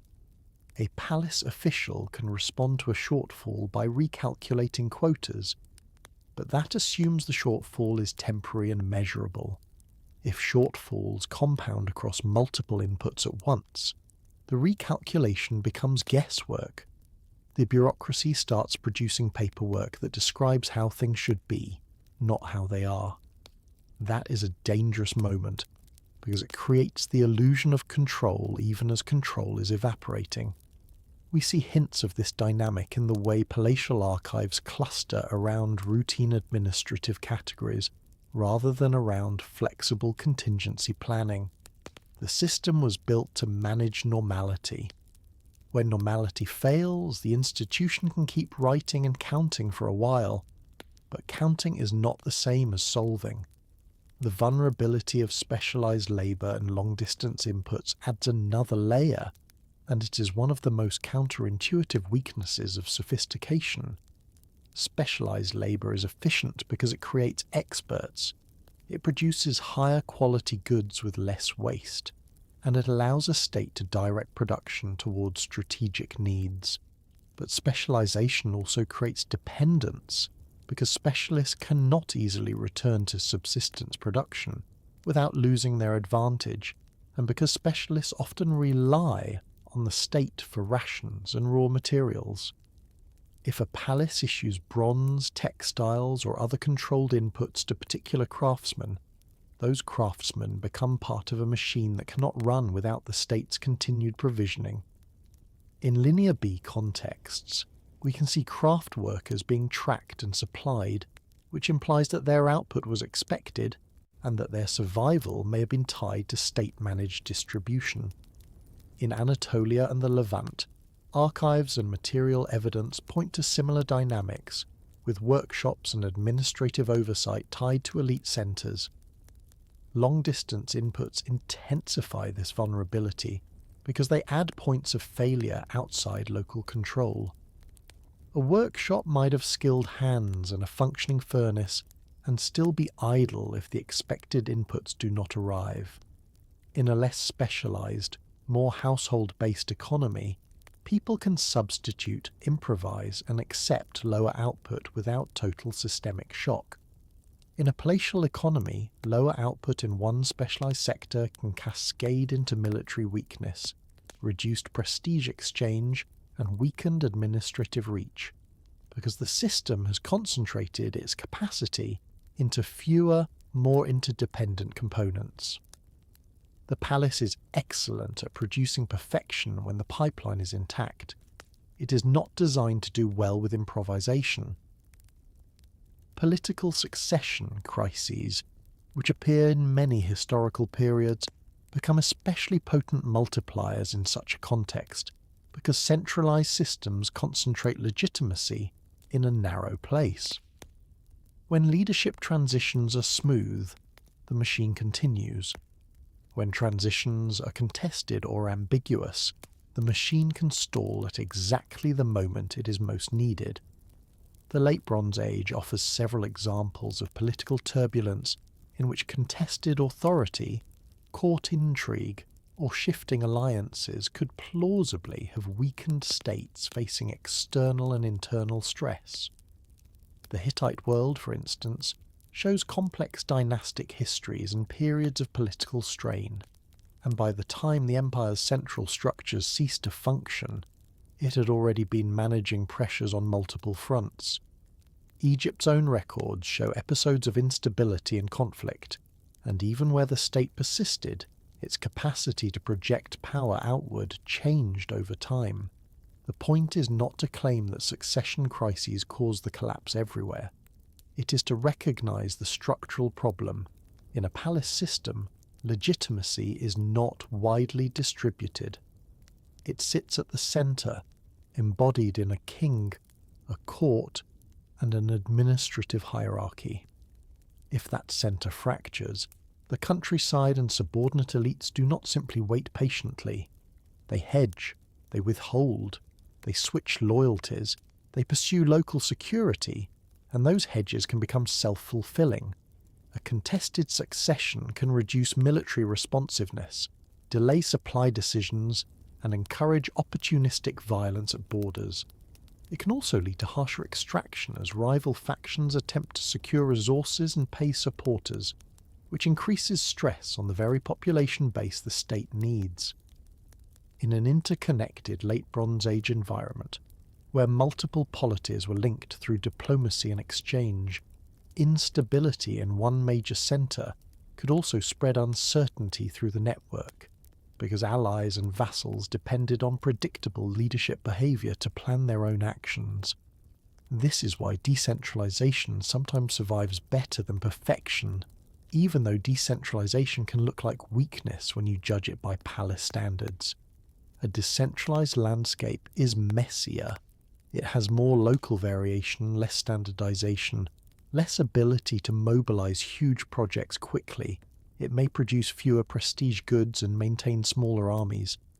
but it can also be more resilient because it does not require one central machine to keep everything synchronized.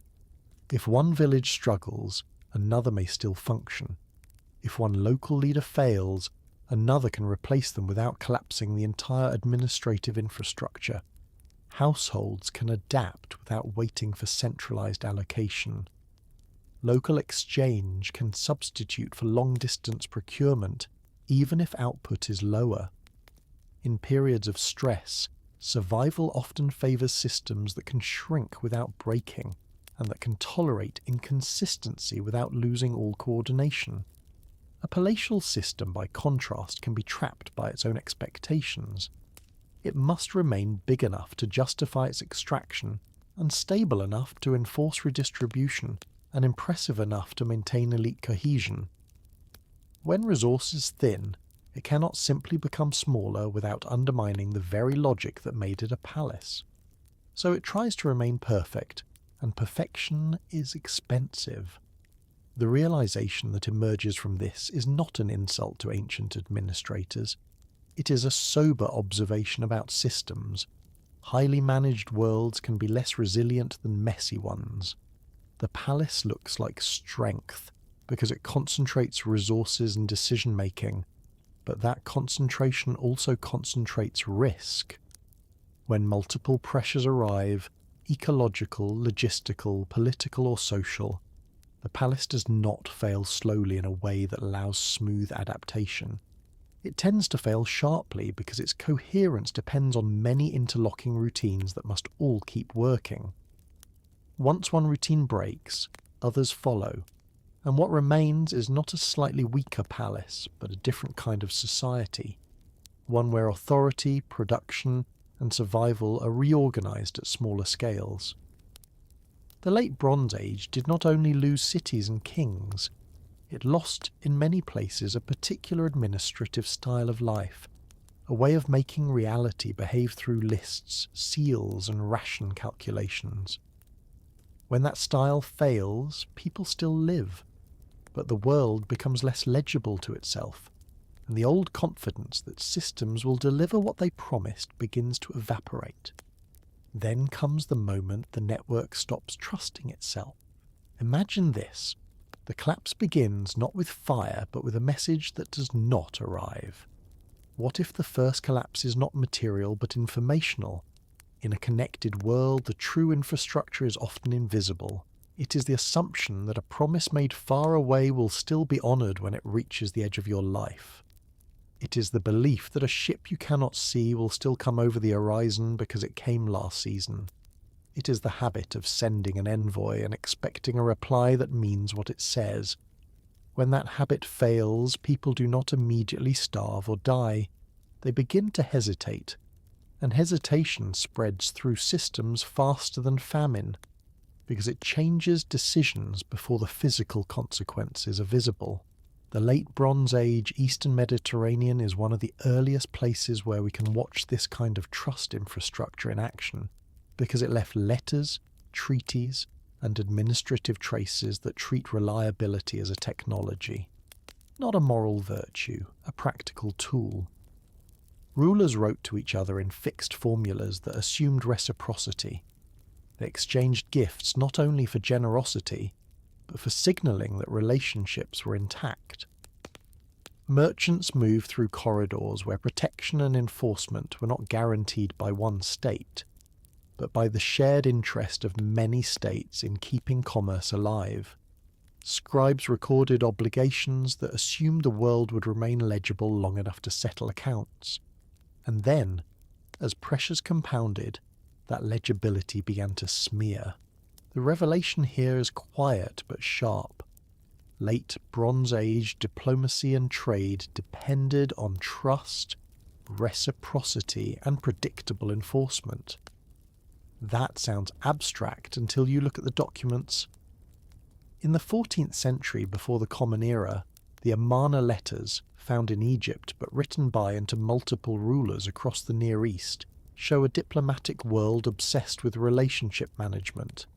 Kings call each other brother when they're equals, and they argue about the quality of gifts with the seriousness of people negotiating a treaty.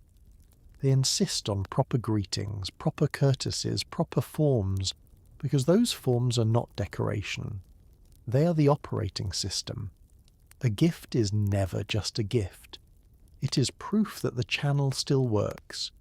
It is reassurance that the other side still has enough resources and enough stability to participate in the shared theatre of alliance. Treaties from the Hittite world show similar preoccupation with enforcement and obligation, laying out terms, witnesses, and expected behaviours in ways that suggest rulers were trying to make trust durable across time and succession. Even when these documents are self-serving, they reveal the underlying reality. The Late Bronze Age was held together by agreements that had to be believed to function, and belief was not automatic. It was maintained through repeated transactions that demonstrated reliability. Gift exchange and treaty culture, in that sense, were stabilizing technologies. They allowed polities that did not share language, gods, or internal political structures to coordinate behavior without constant warfare. They created a predictable pattern for resolving disputes, arranging marriages, exchanging specialists, and securing materials. They also created a network effect. When many states participate in a system of reciprocity, violating the system carries reputational costs that can outweigh short-term gains. A king who cheats becomes a king who cannot trade or ally as easily. A port that tolerates piracy becomes a port that loses commerce. A ruler who refuses expected gifts may signal hostility and trigger defensive mobilization. In stable periods, this cultural machinery reduces violence by making cooperation more profitable than predation. It also produces a shared diplomatic language that can survive even when personal relationships change. But the same machinery depends on the assumption that obligations can be met. A treaty that promises grain shipments or military support is only stabilizing if the promised resources exist when needed. A gift exchange is only soothing if the giver can keep giving. When the material base of the system begins to strain, the diplomatic system becomes fragile in a specific way. It turns every failure of delivery into a potential act of betrayal. Merchants, envoys, and scribes were the carriers of reliability, and they were also the first to notice when reliability was evaporating. We tend to focus on kings because they are named, but kings do not move goods with their own hands. The system ran through people who travelled, who calculated, who translated, who physically carried seals and letters and commodities across distances that were dangerous even in stable times. An envoy was not just a messenger. An envoy was a moving piece of state credibility. When he arrived on time, with the correct gifts, with the correct words, he proved that the corridor was still passable, and that the bureaucracy at home was still functioning. A merchant was not only a private actor. In many cases, merchants were entwined with palace economies or elite networks, operating under protection agreements and contributing to the flow of strategic materials. Scribes were the ones who turned promises into records and records into obligations. They made the intangible visible. If those carriers began to report delays, missing shipments, unsafe roads, untrustworthy intermediaries, then the very people tasked with maintaining confidence would be forced to acknowledge uncertainty. And uncertainty is contagious. The moment a palace has to ask whether the next delivery will arrive, its planning shifts from optimization to defensive posture. What happens when promises cannot be fulfilled because shipments fail? In a trust-based system, failure is rarely interpreted as neutral. It is interpreted through fear. A ruler awaiting copper, tin, grain, or luxury goods may accept one delay as misfortune, but repeated delays invite suspicion. Is the supplier withholding? Has arrival interfered? Has the route become unsafe? Is the partner too weak to deliver? Is the partner lying? Even if the true cause is mundane, weather, piracy, local shortage, the receiving side experiences the same result: uncertainty in supply. And because the late Bronze Age system depended on long-distance inputs, and on the confidence that these inputs would continue, supply uncertainty becomes political uncertainty. If a palace cannot equip its forces or pay its specialists, it becomes vulnerable. It may respond by making its own demands harsher, extracting more locally to compensate, which in turn stresses the countryside and reduces cooperation. It may respond by seeking new alliances, which can destabilize existing treaty networks. It may respond by withholding its own deliveries, because it no longer trusts that giving will be reciprocated. This is the key feedback loop.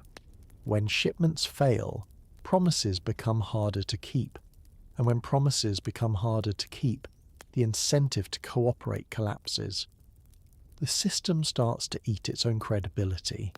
Alliances can become liabilities quickly in a scarcity spiral, because obligations that were manageable in abundance become burdens in shortage. A treaty that requires military support becomes risky when troops are needed at home. A relationship that requires gift exchange becomes humiliating if the gifts cannot be matched, because prestige is part of political stability. A vassal relationship becomes unstable if the overlord cannot provide protection or access to trade, because the vassal is then paying tribute for a service not delivered. Scarcity turns every relationship into a calculation of cost and benefit, stripped of ceremony.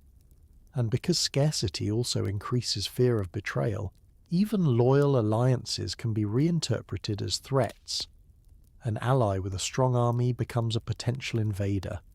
A neighbouring state that once shared trade corridors becomes a competitor for limited resources. In that atmosphere, preemptive behaviour becomes tempting. Hoarding, fortification, withholding support, renegotiating terms. All of these can look rational locally while producing systemic breakdown regionally. We do not know the precise moment when one king decided an ally was no longer safe, because those decisions often leave no direct record. What we can see is the broader pattern. As the late Bronze Age network strained, the diplomatic culture that depended on predictable reciprocity could no longer guarantee stability.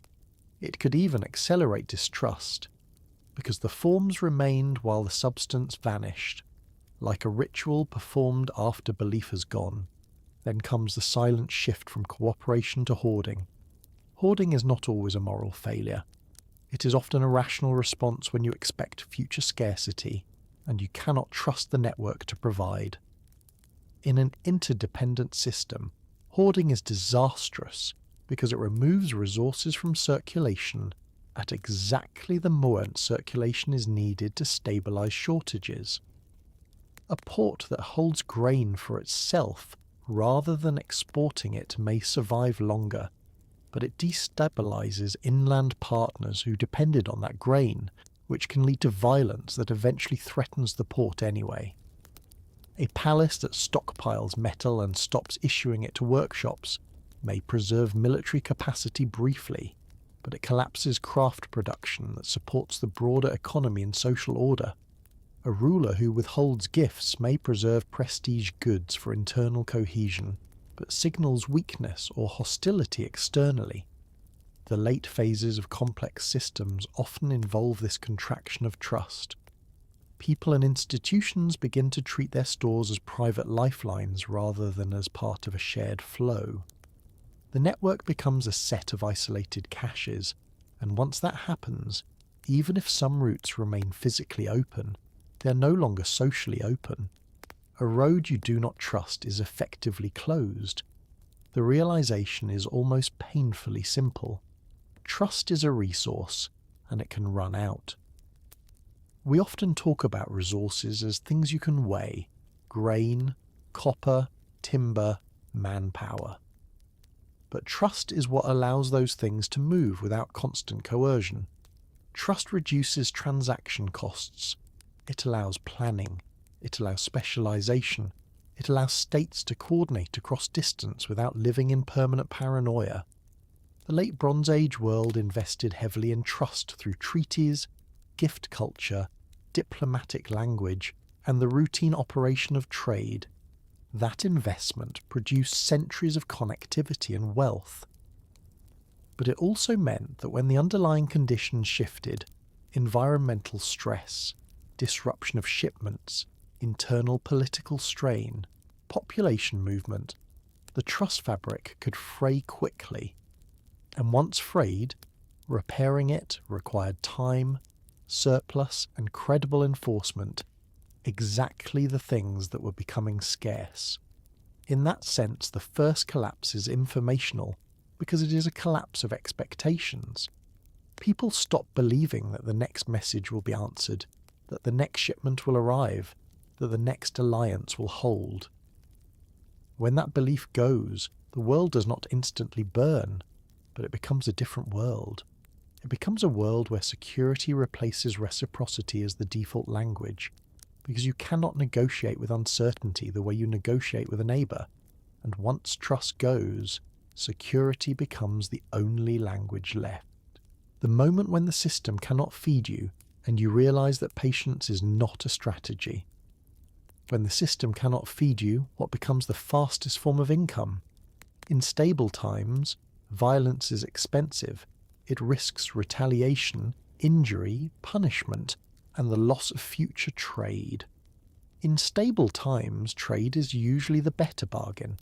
But when trade stalls, when stored grain shrinks, when wages in rations become unreliable, the price of violence changes. It becomes cheaper, not because it is morally easier, but because the alternatives are closing. A hungry person does not need ideology to take a cart. A displaced group does not need a grand plan to strip an unguarded farm. A small boat crew does not need an empire behind it to ambush a merchant ship if the coast is weak and the reward is high.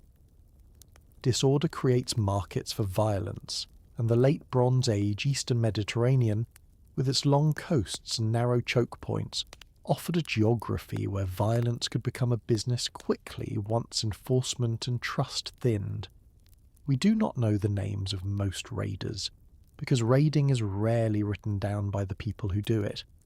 We know it through the defensive reactions of states, through destruction layers, through shifts in settlement placement, and through the changing logic of where people choose to live. The sea, which had been a corridor of exchange, becomes a corridor of threat when the rules that made it predictable begin to fail.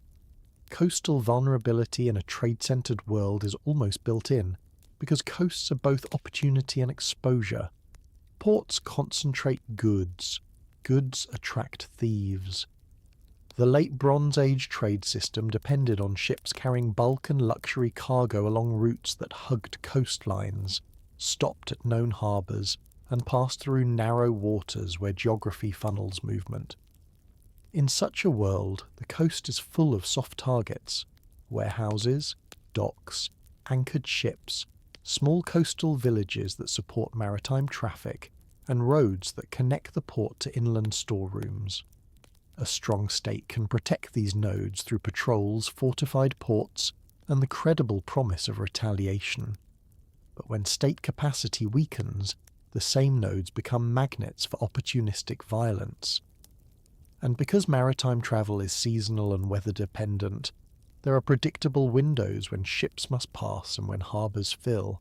Choke points, straits, headlands, and narrow bays become places where a small group with local knowledge can inflict outsized damage.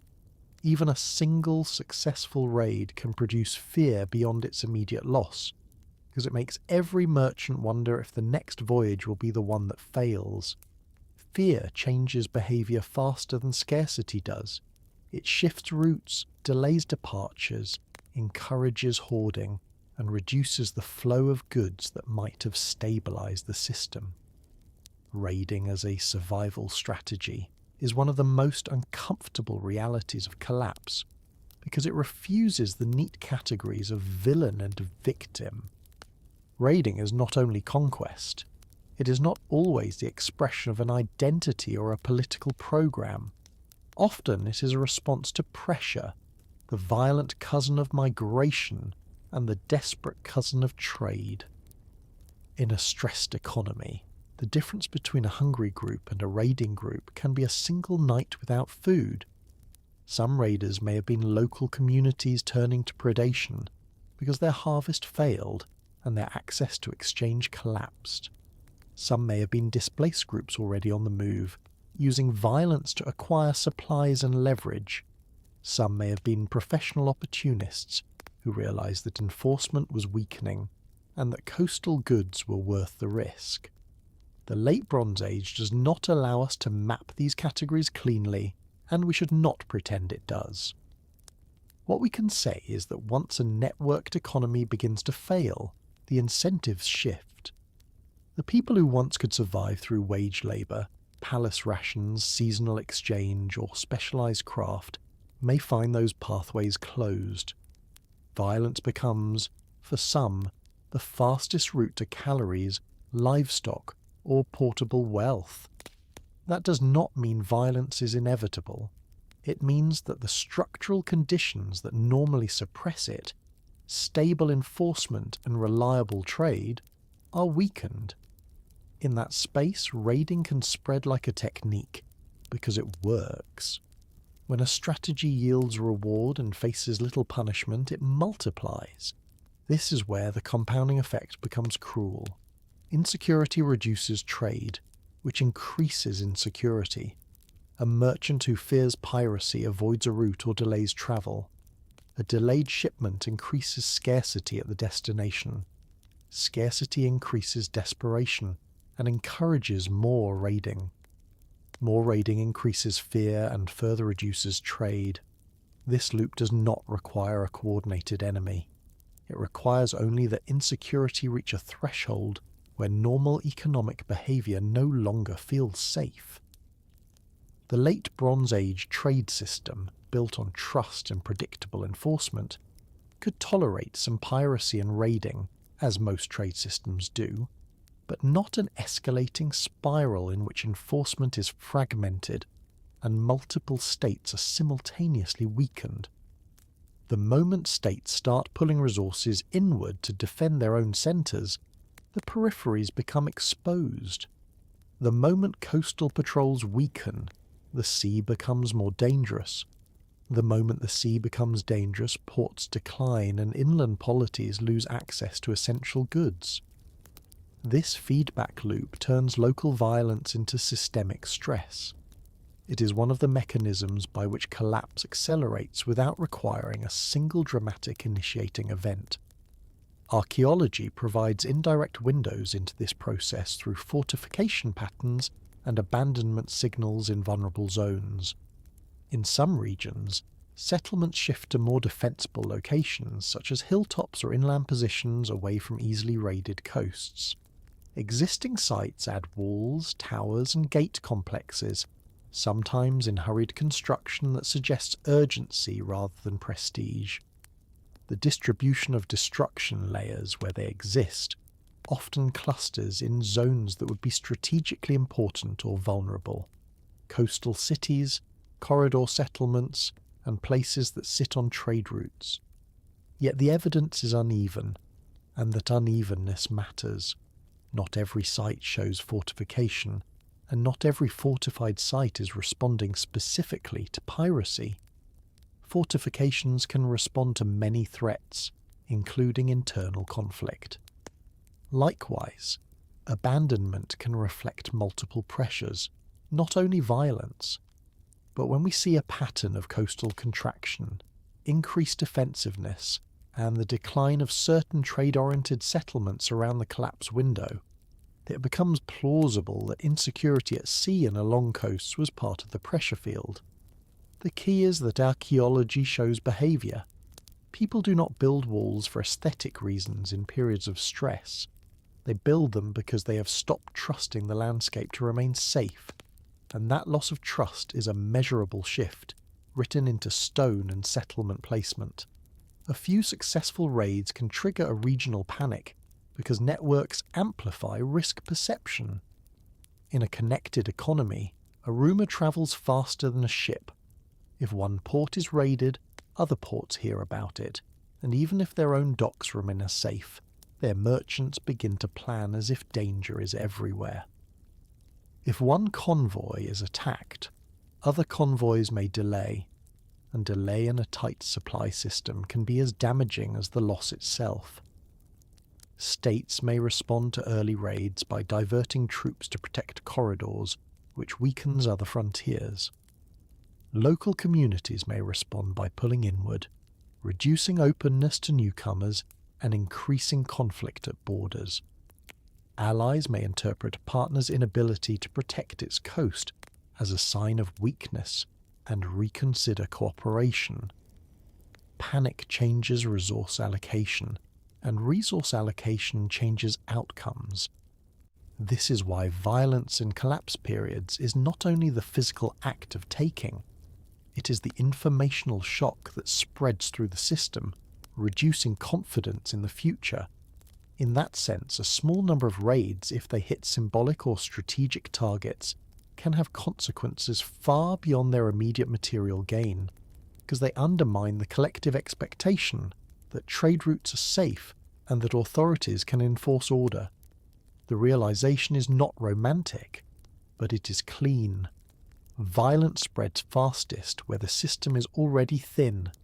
Thin means fewer reserves, fewer patrols, weaker legitimacy, lower trust, and more people living close to the edge of survival. In such environments, violence is not introduced from outside like an alien force. It grows from the inside as an adaptive strategy, and it attracts those who see opportunity in disorder. The Late Bronze Age collapse likely involved violence in multiple forms: raiding, piracy, local warfare, and perhaps larger campaigns in some areas.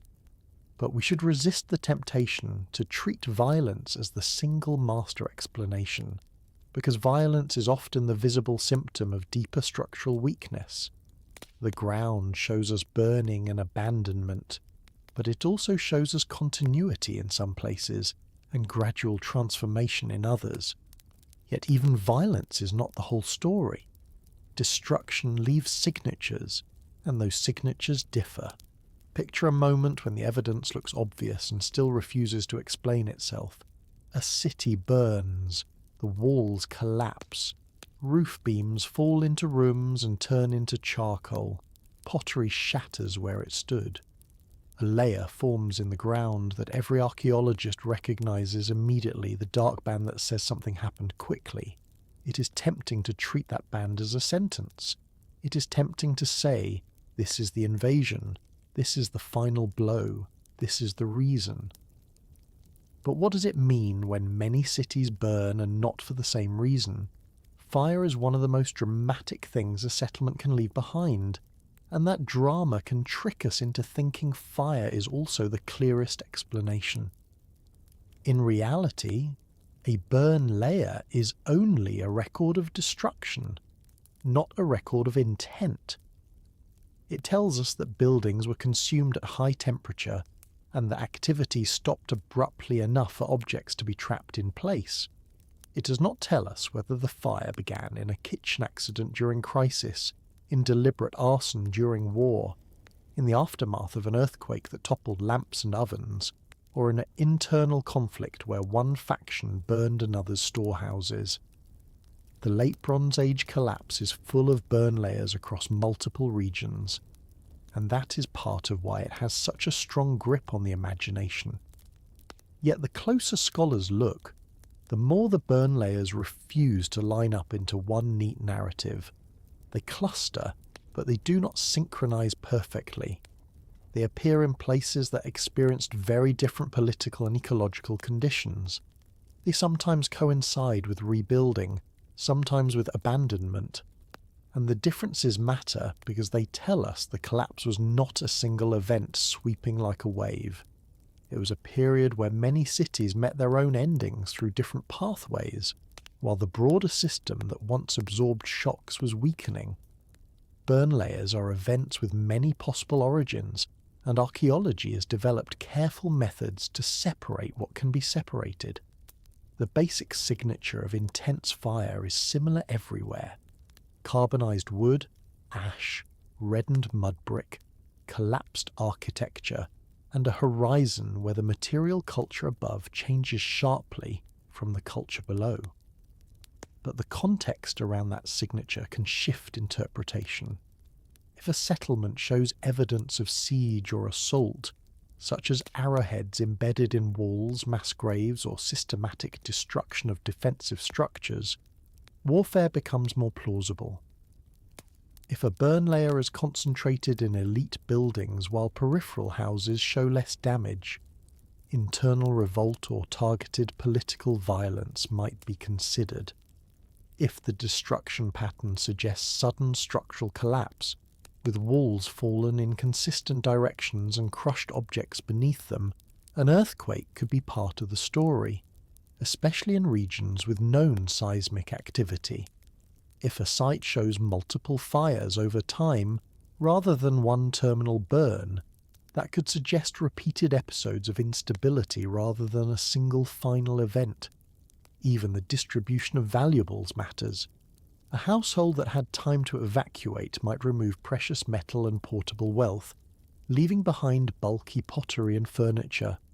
A household surprised by sudden destruction might leave behind more of everything, including items that people normally do not abandon. These are not perfect indicators, and scholars argue about them, but they illustrate an important principle. Fire is a result. The cause is a hypothesis, and it has to be supported by more than the emotional clarity of burnt debris. Earthquake damage versus warfare damage versus internal revolt can sometimes be distinguished, but never with the certainty of a modern forensic report. Earthquakes often produce particular architectural signatures. Walls collapsed in similar orientations, foundations shifted, crushed floors, and damage patterns that do not concentrate only on defensive points. They can also trigger fires, because in dense mud brick and timber buildings, a toppled hearth or oil lamp can ignite a conflagration after the shaking. Warfare tends to produce different signatures, including damage concentrated at gates and walls, weapon debris, and signs of breach and rapid destruction in strategic areas. Internal revolt might produce selective burning of administrative buildings, storerooms, or elite residences, especially if resentment is directed at the redistribution apparatus that symbolized inequality. Yet even these categories overlap. An earthquake can weaken walls and invite attack. A siege can last long enough that accidental fires break out. A revolt can coincide with external threat. The late Bronze Age collapse likely involved these overlaps in multiple places, which is why trying to assign every burn layer to one universal cause becomes unproductive. The burn layers tell us that the old stability was failing. They do not tell us that the same actor or the same mechanism was responsible everywhere. Then there is the dating problem, which is less cinematic but more decisive than most people realise. Aligning local sequences into a regional collapse story is difficult, because archaeology deals in relative time as much as absolute time. Pottery styles change, building phases accumulate, and destruction horizons can be ordered within a site. But connecting one site's sequence to another site's sequence requires careful correlation. Radiocarbon dating helps, but in the late Bronze Age it is complicated by calibration curves, and by the need for short-lived samples securely tied to the destruction event. Textual chronologies help, but they are uneven and often written from the perspective of particular states with their own political agendas. Synchronizing the Aegean, Anatolia, the Levant, Cyprus and Egypt into a single clean timeline is therefore not a solved problem, even if general clustering around the late 13th and early 12th centuries before the Common Era is widely accepted. A city might burn in one decade, another might burn 20 years later, and in human terms those are different worlds. But in archaeological stratigraphy, they can appear uncomfortably close. This is one reason popular narratives become too tidy. They compress complex sequences into a single year or a single invading wave, because the human mind prefers one timestamp. Scholarship tends to resist that compression, not out of indecision, but because the evidence demands it. When you build a regional model, you're always balancing resolution against uncertainty, and the more honest models keep that uncertainty visible. This dating complexity also helps explain why some cities rebuild quickly, while others vanish. A burn layer is not automatically an ending. Sometimes it's a punctuation mark. Many ancient cities burned more than once and continued, because their locations were valuable, their populations resilient, and their political backers capable of reconstruction. If a city sits on a strategic harbour, a fertile plain, or a defensible hill, it may attract rebuilding even after catastrophe.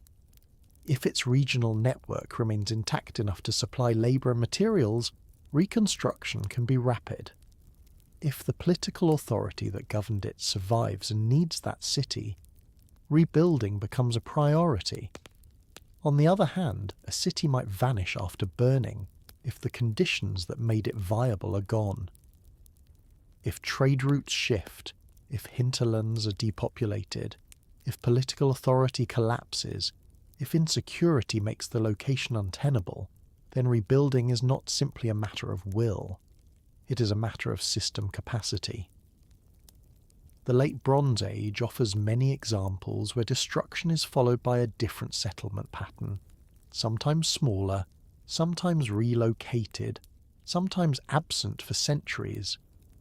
That divergence is itself evidence that collapse is not only about the moment of burning, it is about whether the broader environment still supports urban life of that particular scale and complexity. Fire may destroy buildings in a day. It is the loss of connectivity and security that decides whether the city returns. Because of all this, there has been a scholarly shift toward multi-causal models, not as a fashionable compromise, but as a reflection of how real systems fail. Earlier explanations often tried to pick a single dominant cause: invasions by external groups, widespread earthquakes, climatic drought, internal rebellion. Each of these can be supported in certain regions, and each may have played a major role somewhere. But when scholars compare the full regional data set, they see a mosaic rather than a single pattern. They see climate stress in some proxies, not all. They see destruction in some sites, not all. They see continuity and adaptation alongside collapse. They see migration and cultural change without uniform conquest. They see political fragmentation and new local powers rising in the wake of the old. A multi-causal model allows these pieces to coexist without forcing them into one narrative. It treats the Late Bronze Age as a complex system under compound stress, where different regions experience different trigger combinations, and where the interdependence of the system allowed local failures to propagate. It also respects the reality that collapse can be both structural and eventful. Structures weaken over time. Events then hit harder because the structure cannot absorb them. In that framework, burn layers become part of the evidence, not the whole story. The realization is the only conclusion that fits both the drama of destruction and the stubborn variability of the record. Collapse is not a single weapon. It is a cluster of failures wearing different masks. In one place, fire may be the result of attack. In another, the result of internal conflict. In another, the result of an earthquake followed by abandonment. In another, the result of economic contraction that turns a dense urban fabric into a tinderbox of desperation. And across the region, these masks appear within a window where the larger network is failing to coordinate relief, enforce security, and maintain trust. That is why so many cities can burn without producing a single coherent villain. The villain, if we insist on the word, is the loss of the system that once made recovery routine. Once that system is weakened, every shock becomes more lethal, and every destruction becomes harder to reverse. Now we can safely ask the modern question, without turning it into a disaster movie. The world feels strong not because it is sturdy, but because it is fast. What if our strength is simply faster dependence? In the late Bronze Age, a kingdom could stand on a hill behind thick walls and still rely on distant harvests, distant mines, distant sailors, distant agreements, and distant weather. Today, our walls are not stone. They are spreadsheets, logistics software, refrigerated containers, standardized parts, and the quiet assumption that tomorrow will look like yesterday. The revelation the Bronze Age offers is not that ancient people were fragile and we are advanced. It is that efficiency has a cost that hides in plain sight. A network can look like power when it delivers abundance smoothly, because smooth delivery creates confidence. But smoothness often means the system has trimmed away slack. It means fewer extra ships, fewer extra warehouses, fewer spare workers, fewer alternative routes, fewer redundant suppliers. It means the network is optimized for normal conditions, and the less slack it carries, the less forgiving it becomes when conditions stop being normal. The late Bronze Age vulnerability map rhymes with modern just-in-time logic in a way that is almost uncomfortable. Just-in-time systems are not a moral choice. They're a rational response to competition and cost. If you can keep inventory low and deliveries predictable, you move faster and tie up less capital. You also become more exposed to disruption, because your buffer is time, and time disappears quickly when something unexpected happens. We do not know the ancient equivalent of a boardroom decision to reduce warehouse stock, but we can infer something similar from the structure of late Bronze Age complexity. Palaces, ports, and specialist workshops imply systems that depended on regular flows of inputs and outputs, and those flows depended on coordination across multiple polities and ecological zones. When the system was stable, the result was impressive: large-scale craft production, long-distance exchange, and political reach that could sustain armies and elites. When stability weakened, the same interdependence that produced abundance became a channel for cascading stress. The Bronze Age did not need to invent our technologies to teach our lesson. It only needed to push efficiency far enough that a disruption in one corridor could be felt elsewhere before anyone had time to adjust. Specialization and long-distance inputs are the shared structural traits, and they are often mistaken for invulnerability because they produce high performance. A specialized system is good at what it is designed to do. It makes better tools, better weapons, better textiles, better administration, better everything, as long as the inputs arrive and the rules remain stable. Modern supply chains run on this same principle. We specialize production into regions and firms that become extraordinarily good at one step, then stitch those steps together across distance. That stitching is where vulnerability lives. When an entire sector depends on a small number of upstream inputs, a disruption upstream becomes a shock everywhere downstream. The Bronze Age version was simpler in technology but similar in structure. Fewer nodes capable of producing certain materials or goods, and long corridors needed to move them. The modern version can feel safer because it is larger and faster, but size can disguise concentration. A system can have millions of moving parts and still depend on a few critical ones. That is not a flaw in planning. It is the natural consequence of efficiency in a connected world. Bottlenecks, chokepoints, and the tyranny of a few critical nodes are where the rhyme becomes clear. In any network, certain nodes carry disproportionate traffic. They become critical, not because someone crowned them critical, but because the network's logic funnels activity through them. In the late Bronze Age, certain ports, corridors and coastal passages mattered, because they were the easiest way to move bulk goods and prestige goods between regions. In modern life, the same is true, just with different infrastructure, major ports, narrow maritime passages, key rail junctions and certain industrial clusters that produce specialised components. When a bottleneck is healthy, it makes the system efficient because traffic concentrates where capacity is greatest. When a bottleneck is compromised, the network does not fail gracefully. It fails unevenly through delays, substitutions, and second-order effects that are difficult to predict. The unsettling part is that the bottleneck is often invisible to ordinary users of the system. Most people do not know which corridor their daily necessities travel through. In the Bronze Age, most rural households also likely did not know which distant route their elite's bronze depended on. They only knew whether the local order still delivered what it promised. Vulnerability is often experienced far from the point where it begins. This is why the difference between local self-sufficiency and network abundance matters so much, and why it's easy to misunderstand. Local self-sufficiency tends to be poorer in variety and often lower in peak output. Network abundance tends to be richer, more diverse, and more efficient. The network gives you things you cannot make locally, and it makes life feel larger than your landscape. But the network also replaces local independence with systemic dependence. In the late Bronze Age, network abundance meant access to materials, styles, and strategic goods beyond the reach of a single region.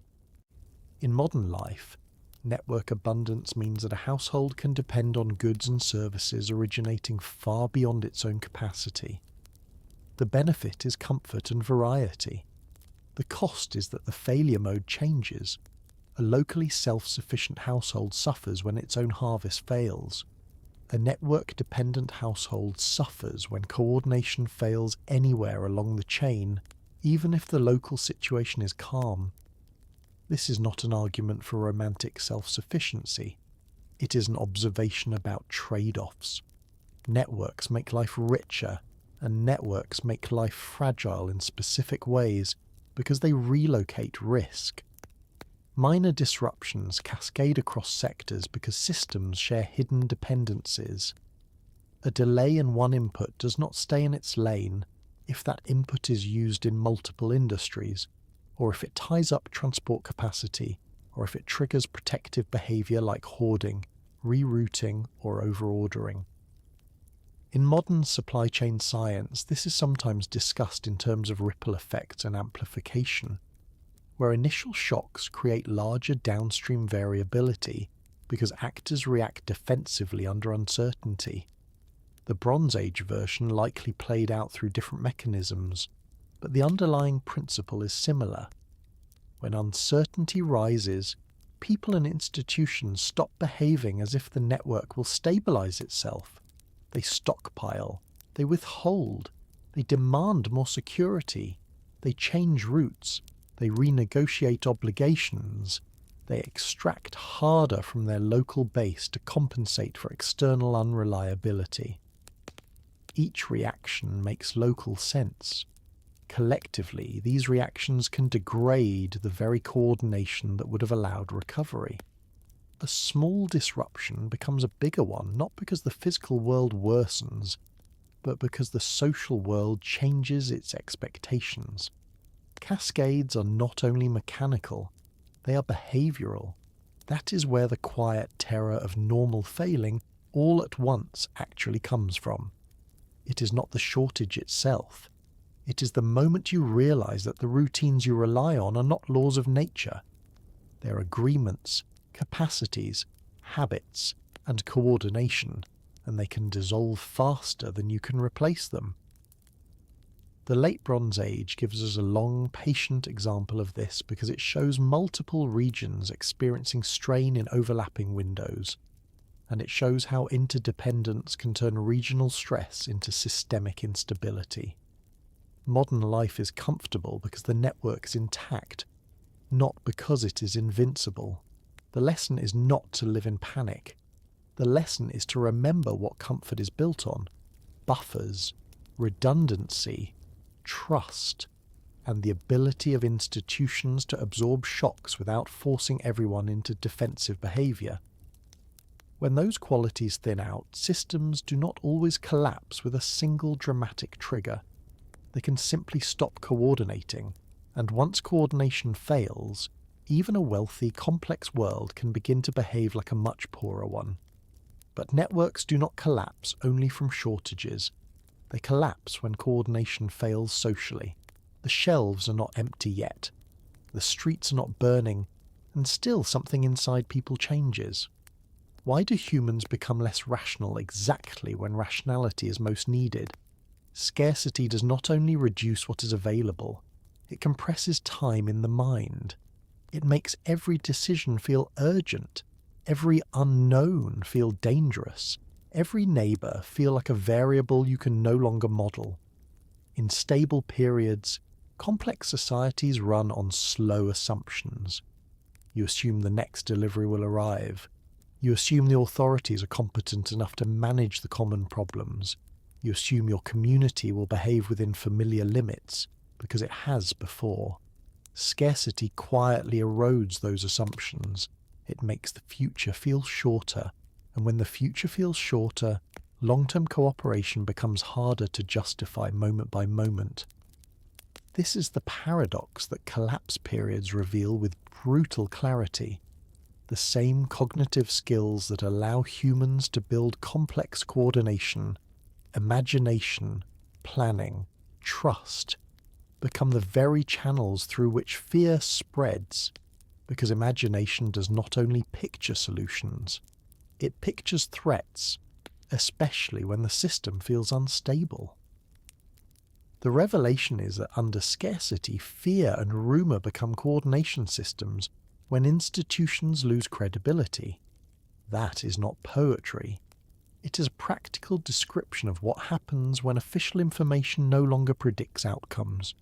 In complex societies, people do not personally verify most of what matters. They rely on institutional signals. A ration will be paid, a route will be safe, a rule will be enforced, a tax will be predictable. When those signals stop matching lived reality, people have to find a replacement information system quickly, and the quickest system available is social.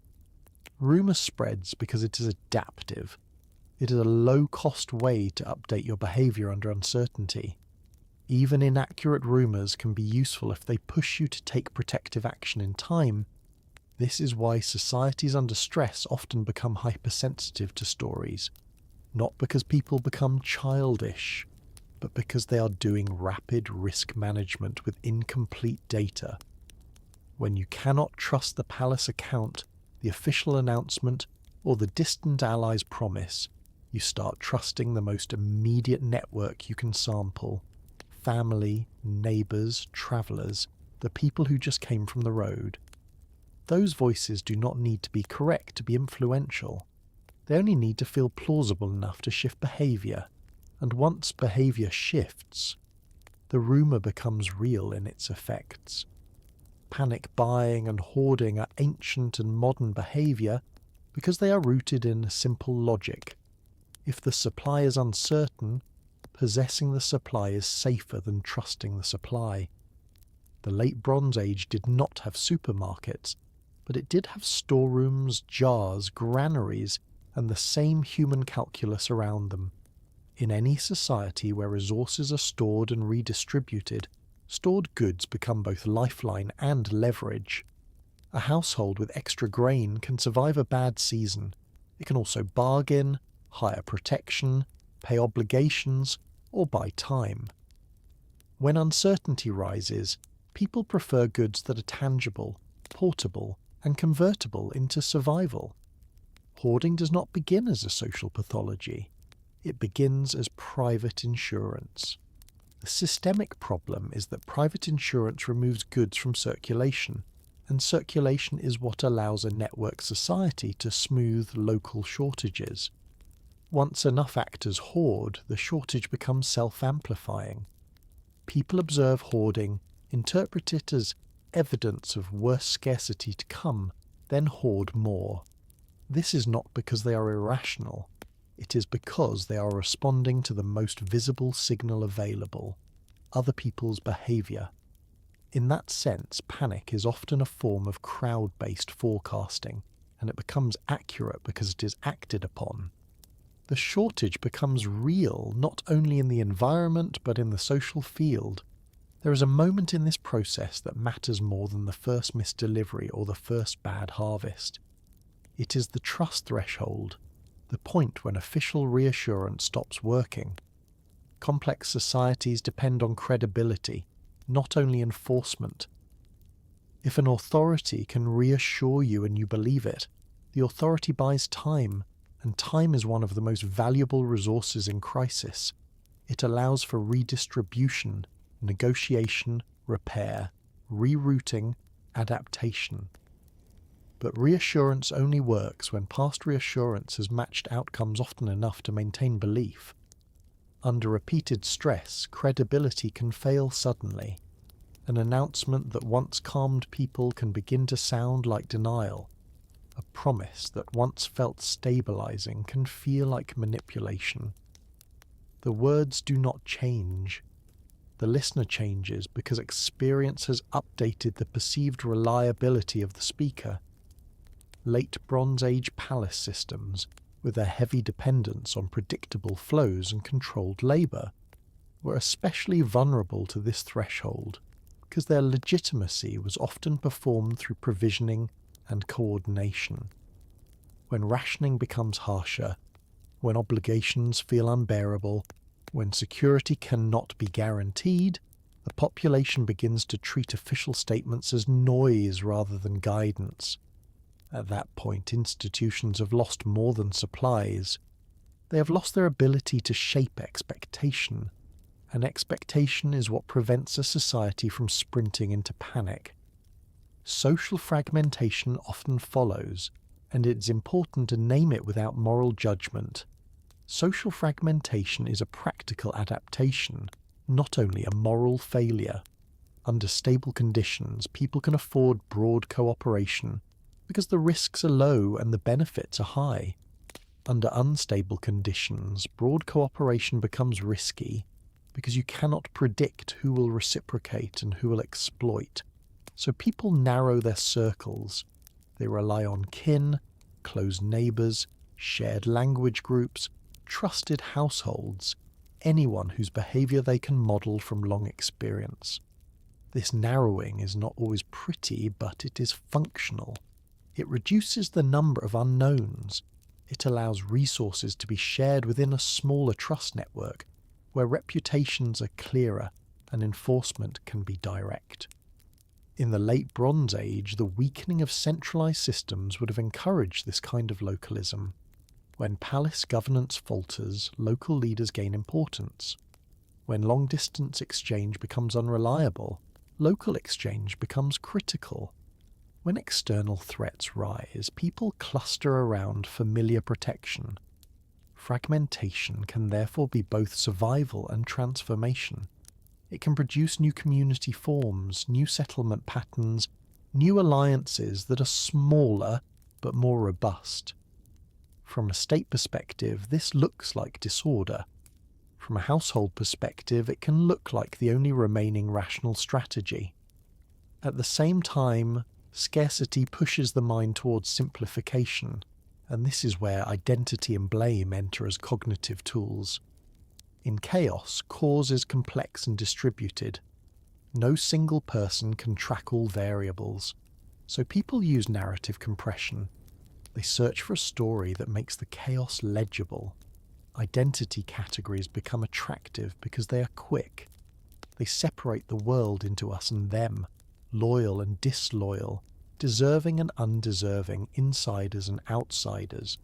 Blame becomes a shortcut for explanation because it turns uncertainty into agency. If someone caused this, then the world is still understandable, and punishment feels like control. This is one reason collapse periods often produce scapegoats, accusations, and the hardening of group boundaries, even when the underlying crisis is ecological and structural. It is not that people suddenly become stupid. It is that they are trying to regain traction on a slipping world. A complex story, drought interacting with trade disruption, interacting with political succession, interacting with migration, is intellectually accurate but emotionally unstable. A simple story, they did this to us, we are being betrayed, is psychologically stabilizing. It gives people a target and a script. The danger is that scripts can become self-fulfilling. Once a group is blamed, cooperation across that boundary collapses, and the society loses another layer of flexibility right when it needs flexibility most. This is why stability in complex societies depends so heavily on shared narratives of fairness. Fairness is not idealism. It is coordination technology. People tolerate hardship when they believe hardship is distributed predictably and justly enough, or at least when they believe the system is not arbitrarily sacrificing them while protecting others. In rationing societies, fairness is often the thin line between endurance and revolt. If households believe the centre is suffering too, they may accept reduced rations. If they believe elites are insulated and extracting more while others starve, compliance collapses.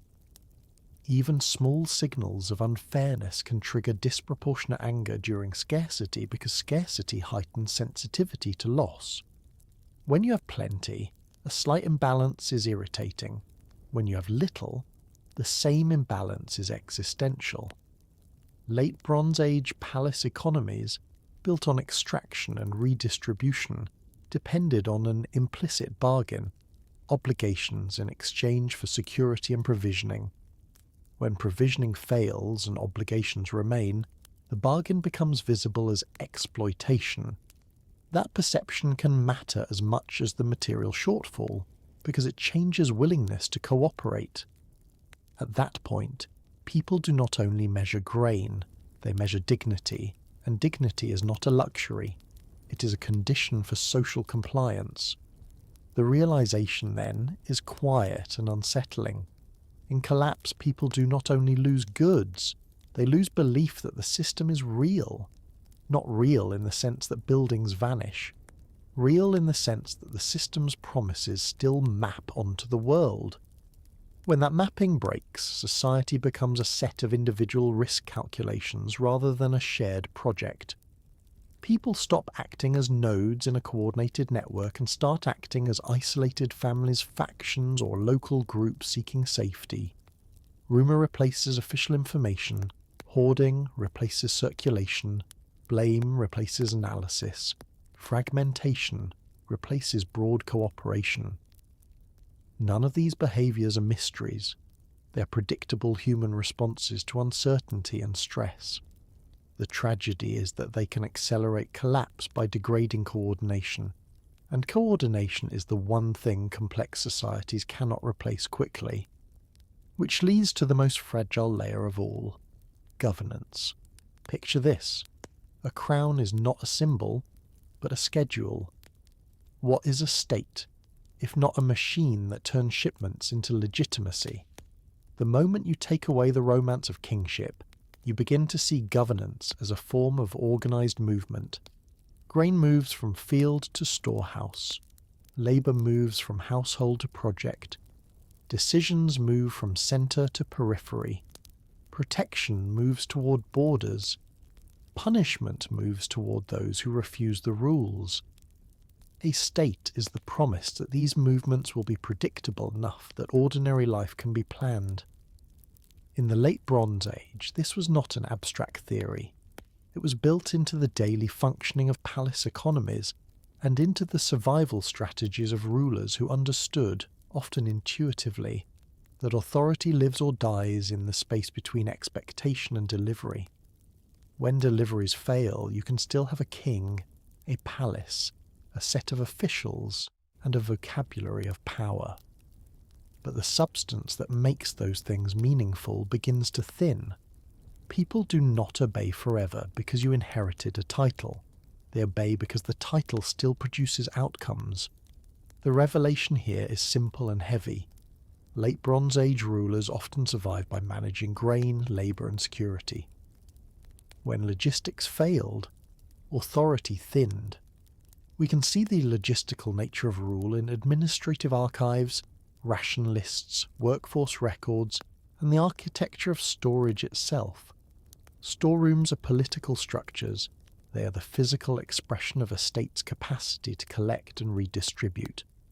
A palace with magazines full of pithoi is not only wealthy, it is centralised. It has pulled resources into a controlled space where officials can measure and allocate. The same is true for the organisation of labour. When a state can mobilise workers for construction, agriculture or craft production, it signals that it can coordinate beyond the household level. That coordination is one of the key differences between a loose landscape of villages and a state with reach. Security is the third pillar, because even the best distribution system collapses if roads are unsafe and borders cannot be defended. In stable periods, late Bronze Age rulers could trade legitimacy for compliance through a mix of provisioning, protection, and predictable order. Under multi-crisis pressure, those pillars become harder to maintain simultaneously, and this is where the machinery of government reveals its true nature. It is a logistics company with the power to punish. Governance as distribution is not a cynical definition. It is a practical one. Food, protection, predictable law, these are the three outputs people actually experience. Law matters because it makes interactions less costly. If you know what happens when disputes arise, you can invest, trade, marry, build, and plan. Protection matters because it reduces the need for every household to become its own fortress. Food matters because hunger has a way of turning philosophy into a luxury. In late Bronze Age palace states, distribution was not always equal and it was not always benevolent, but it was organised enough to sustain large populations, specialists, and elites over long periods. That organisation produced the sense of a functioning world. If you are a textile worker receiving rations, the state is real because the ration arrives. If you are a farmer paying obligations, the state is real because the rules are enforced predictably and because you expect some return in security and stability. If you are a merchant, the state is real because corridors are protected and contracts have weight. Once distribution becomes erratic, all three outputs become unstable at once. Food becomes uncertain. Protection weakens as troops are diverted or unpaid.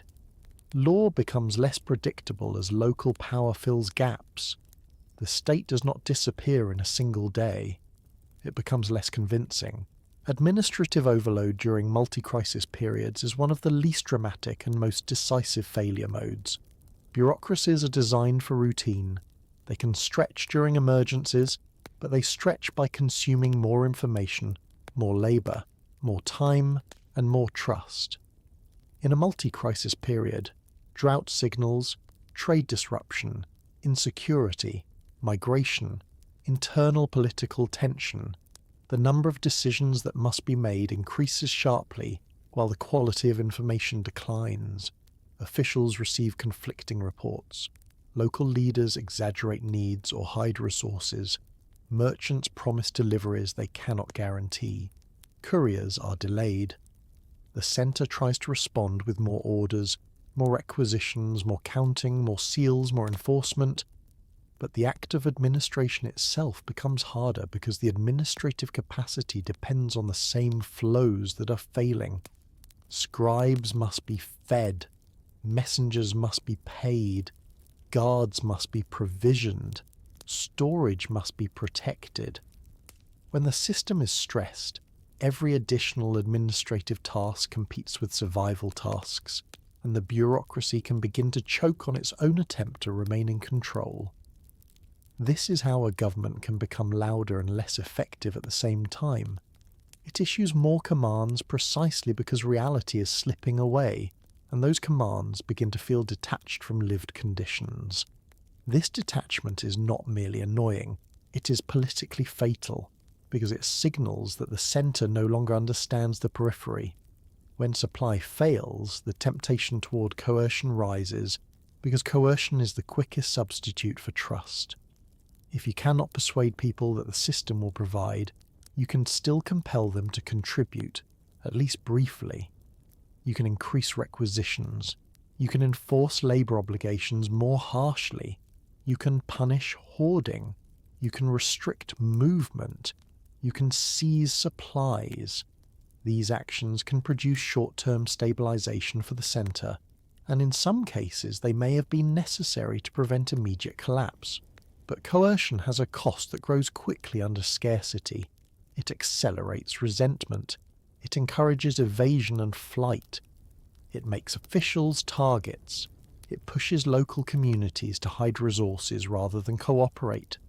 It can transform a logistical problem into a political conflict. In a palace economy, where much of the system depends on compliance in the countryside, coercion can backfire by reducing production. A farmer threatened into giving up seed grain may survive the month, but ruin the next planting. A community forced into labour may abandon fields at critical moments. A merchant coerced into delivering goods without protection may stop trading. Scarcity turns coercion into a risky tool, because the system's resilience depends on voluntary cooperation that coercion undermines. Yet rulers under pressure often choose coercion because the alternatives are slow and uncertain. In that choice, we can see authority thinning.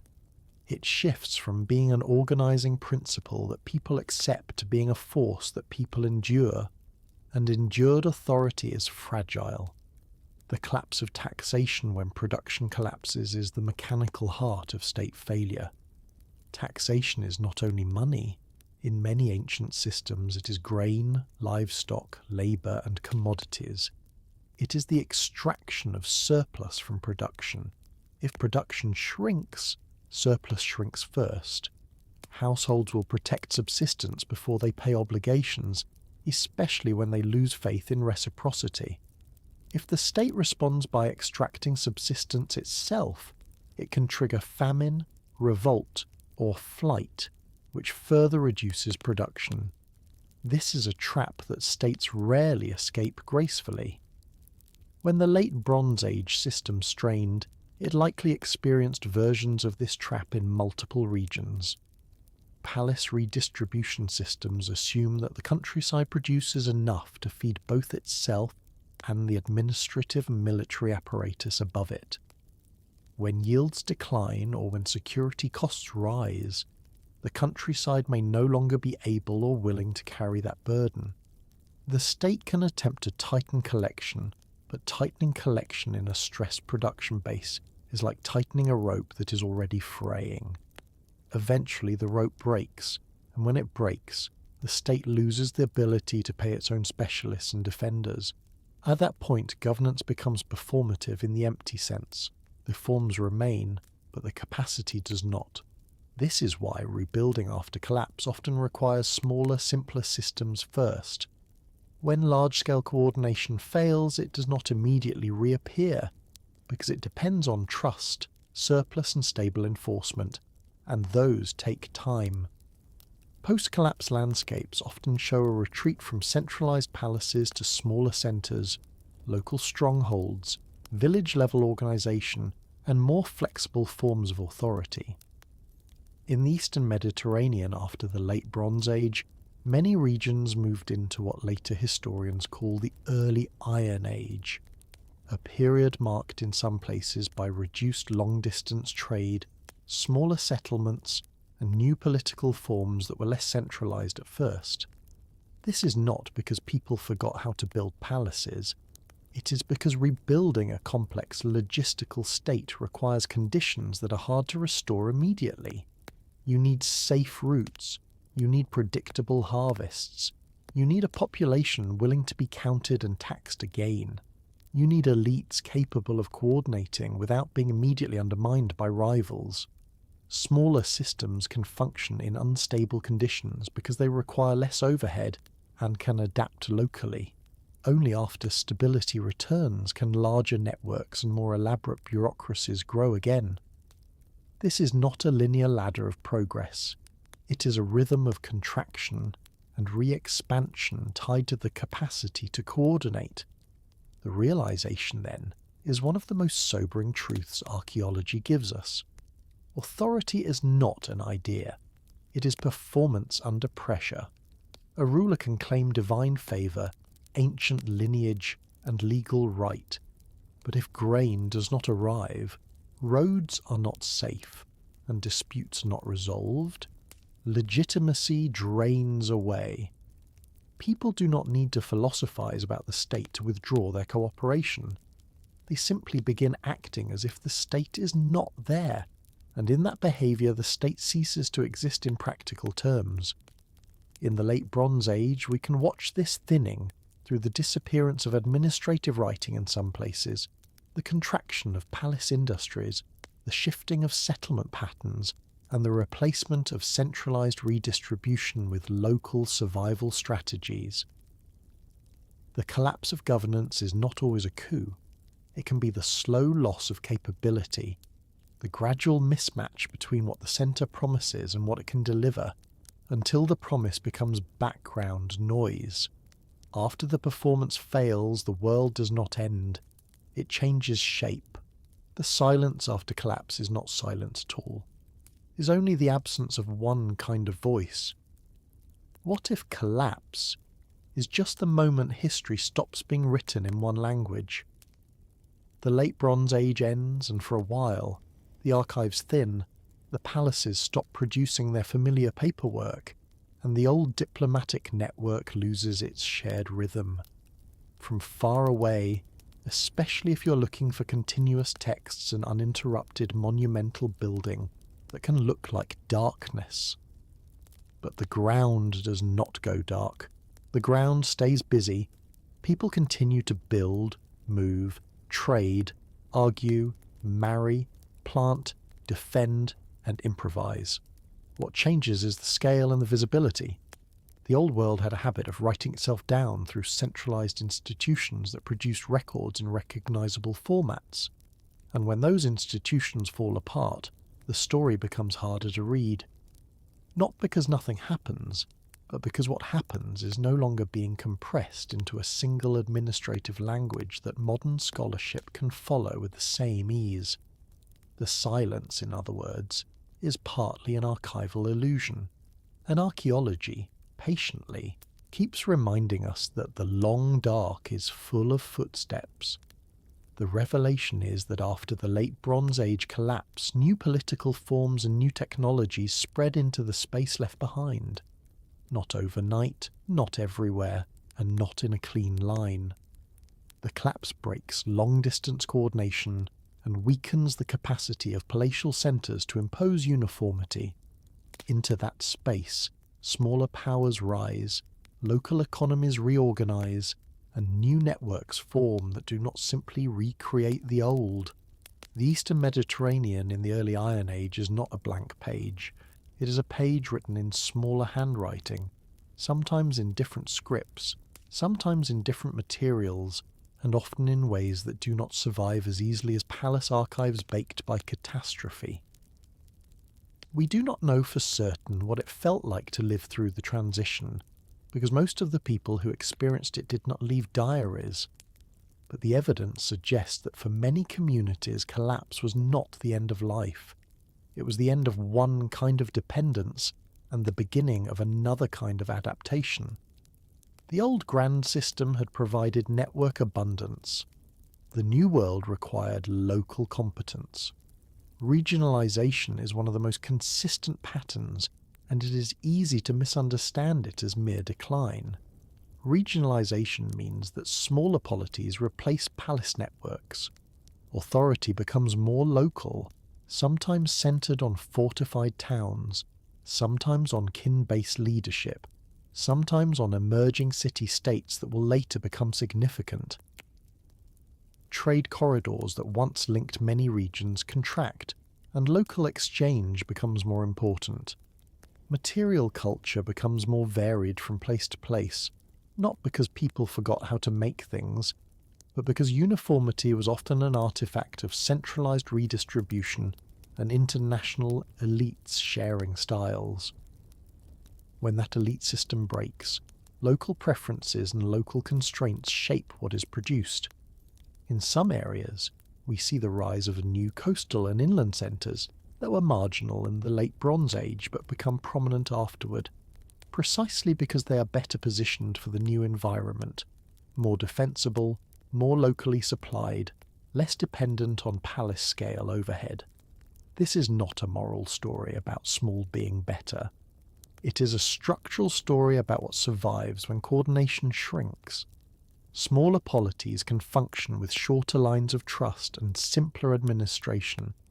They can negotiate and fight within regional context without requiring the entire Eastern Mediterranean to remain synchronized. Alongside political regionalization come shifts in warfare, settlement patterns, and local economies. In some areas, settlements move to more defensible locations, including hilltops and inland positions that reduce exposure to coastal raiding. Fortifications evolve, sometimes becoming more common at smaller sites, not just at major palaces. Military organization may become less chariot-centered and more focused on infantry and local defense, though the specifics vary by region and the evidence is uneven. Local economies often pivot toward resilience rather than prestige.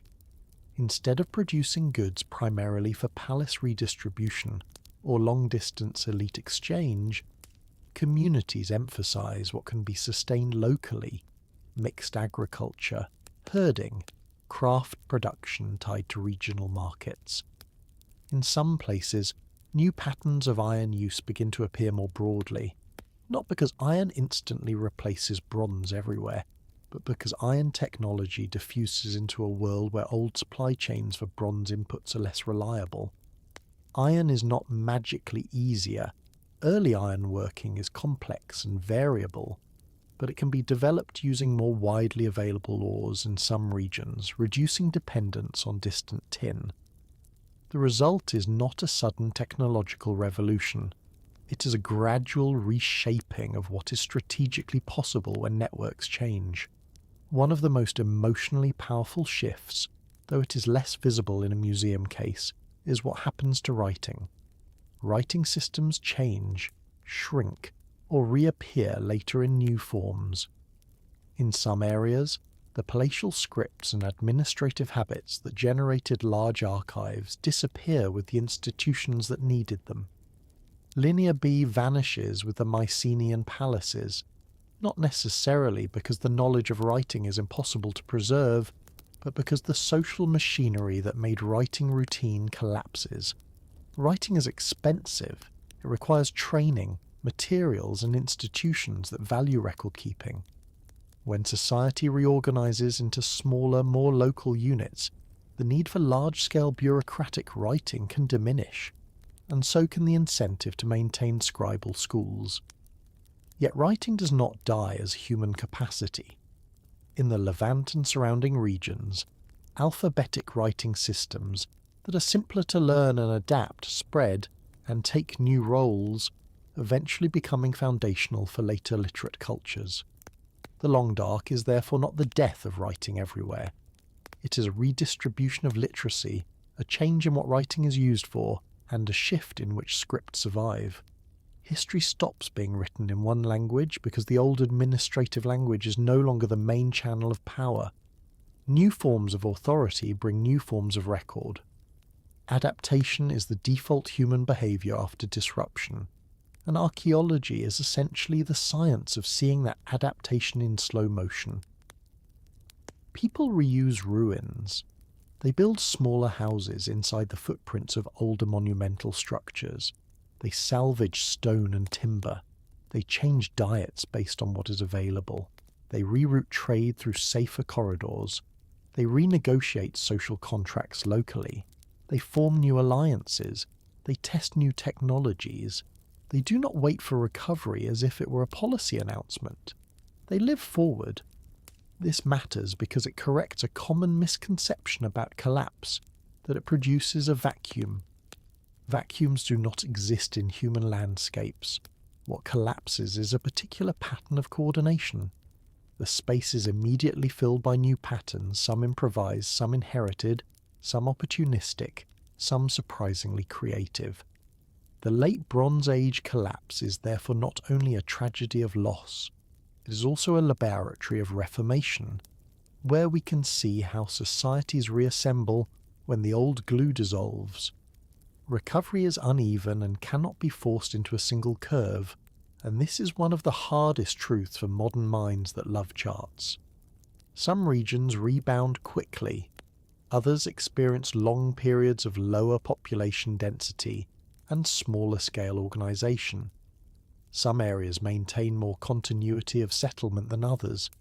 Some coastlines recover trade earlier than inland corridors.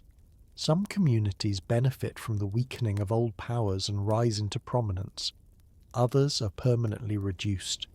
The reasons are local: ecology, security, geography, inherited social structures, and sheer contingency.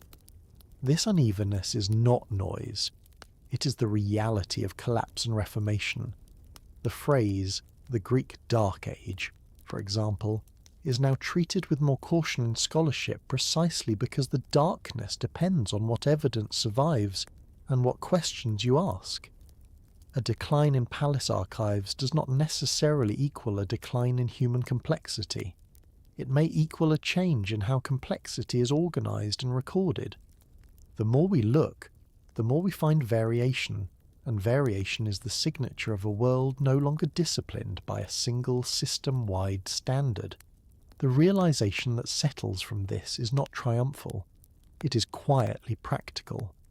The future after collapse belongs to the flexible, not the grand. Grand systems can produce astonishing achievements, but they also require high coordination and stable trust. When those prerequisites fail, flexibility wins because it can operate on less. It can scale down without breaking. It can experiment. It can tolerate local differences. It can survive without needing the entire network to behave. This is not a celebration of hardship. It is an observation about what kind of organisation fits a disrupted world. In the centuries after the Late Bronze Age, the Eastern Mediterranean does not stay frozen. It reforms, and out of that reformation come new political identities, new economic patterns, and eventually new waves of writing and state formation. The shape of the world changes, but humans remain intensely human, endlessly adjusting their strategies to the pressures around them, sometimes with remarkable grace, sometimes with grim necessity. And that flexibility begins as a small human decision, made in a ruined doorway or a half-empty storeroom, made without philosophy and without ceremony. What to keep and what to let go. You're standing inside a civilization while it is failing, and you're waiting for the moment when someone finally says the word. If civilizations fail without warning, what is a warning even for? We like the idea of warning because it suggests a clean timeline, first the sign, then the response, then the survival. But most real systems do not offer signs that arrive in clear language. They offer signals that only become obvious after the system has already changed its shape. In the Late Bronze Age, the people who lived inside the palace networks did not have the privilege we have now, which is to look backward across layers of ash, abandoned storerooms, and interrupted archives, and call it a pattern. They had harvests, quarrels, debts, rival kings, sick animals, broken wheels, delayed ships, local raids, bad luck, and the ordinary human habit of believing that tomorrow will probably resemble yesterday because it usually does. A warning is not always meant to predict the future. Sometimes it exists to reveal the price of living the way you live. Sometimes it is not a siren. It is a receipt. The revelation of the Bronze Age collapse if we treat it with the respect it deserves, is that it works like a stress test. It shows where complexity becomes brittle. A stress test does not tell you exactly when a structure will fall. It shows you where it will bend first, and what happens when several strains arrive at once. The Late Bronze Age was complex in the most practical sense. Multiple states linked by diplomacy, trade, and shared elite systems, ports and corridors that moved bulk goods, specialised craft supported by central storage and administration, and a culture of agreements that tried to make long-distance cooperation reliable. The stress test is visible precisely because that complexity leaves behind measurable traces, then those traces thin. We do not know for certain what any single ruler understood about systemic vulnerability, but the evidence suggests they experienced their world as a web that mostly held, until it did not. And when it did not, the failure was not clean. It did not move like a single front. It moved like a series of local breakdowns that began to reinforce each other. That is what stress tests reveal, not one weakness, but the interaction of weaknesses, where one break makes the next break easier. To treat the collapse as a case study in cascading failure is not to force modern jargon onto ancient lives. It is to notice a behaviour pattern that appears whenever interdependence outpaces buffer. In a cascade, the first failure is rarely the final cause. It is the first removed support. Once a support is removed, parts of the system that were stable under ordinary conditions begin to wobble. Wobble changes decisions. Decisions change flows. Flows change legitimacy. Legitimacy changes compliance. Compliance changes production. Production changes security.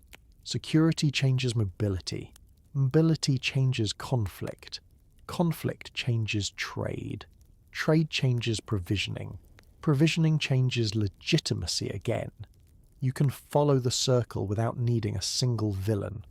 The Bronze Age collapse becomes legible when you stop searching for the dramatic initiating event and start watching the way pressures stack. The reason this matters for a warning is that cascades are not announced by one headline. They're announced by a pattern of increasingly coupled problems, each one making the next one harder to solve. The warning in a cascade is not a prophecy. It is the shrinking of options. When choices become fewer and more costly, the system is already entering a new phase, whether anyone names it or not. This is why multi-causality is the honest answer, not the vague one. It can sound like evasion, as if scholars are afraid to commit.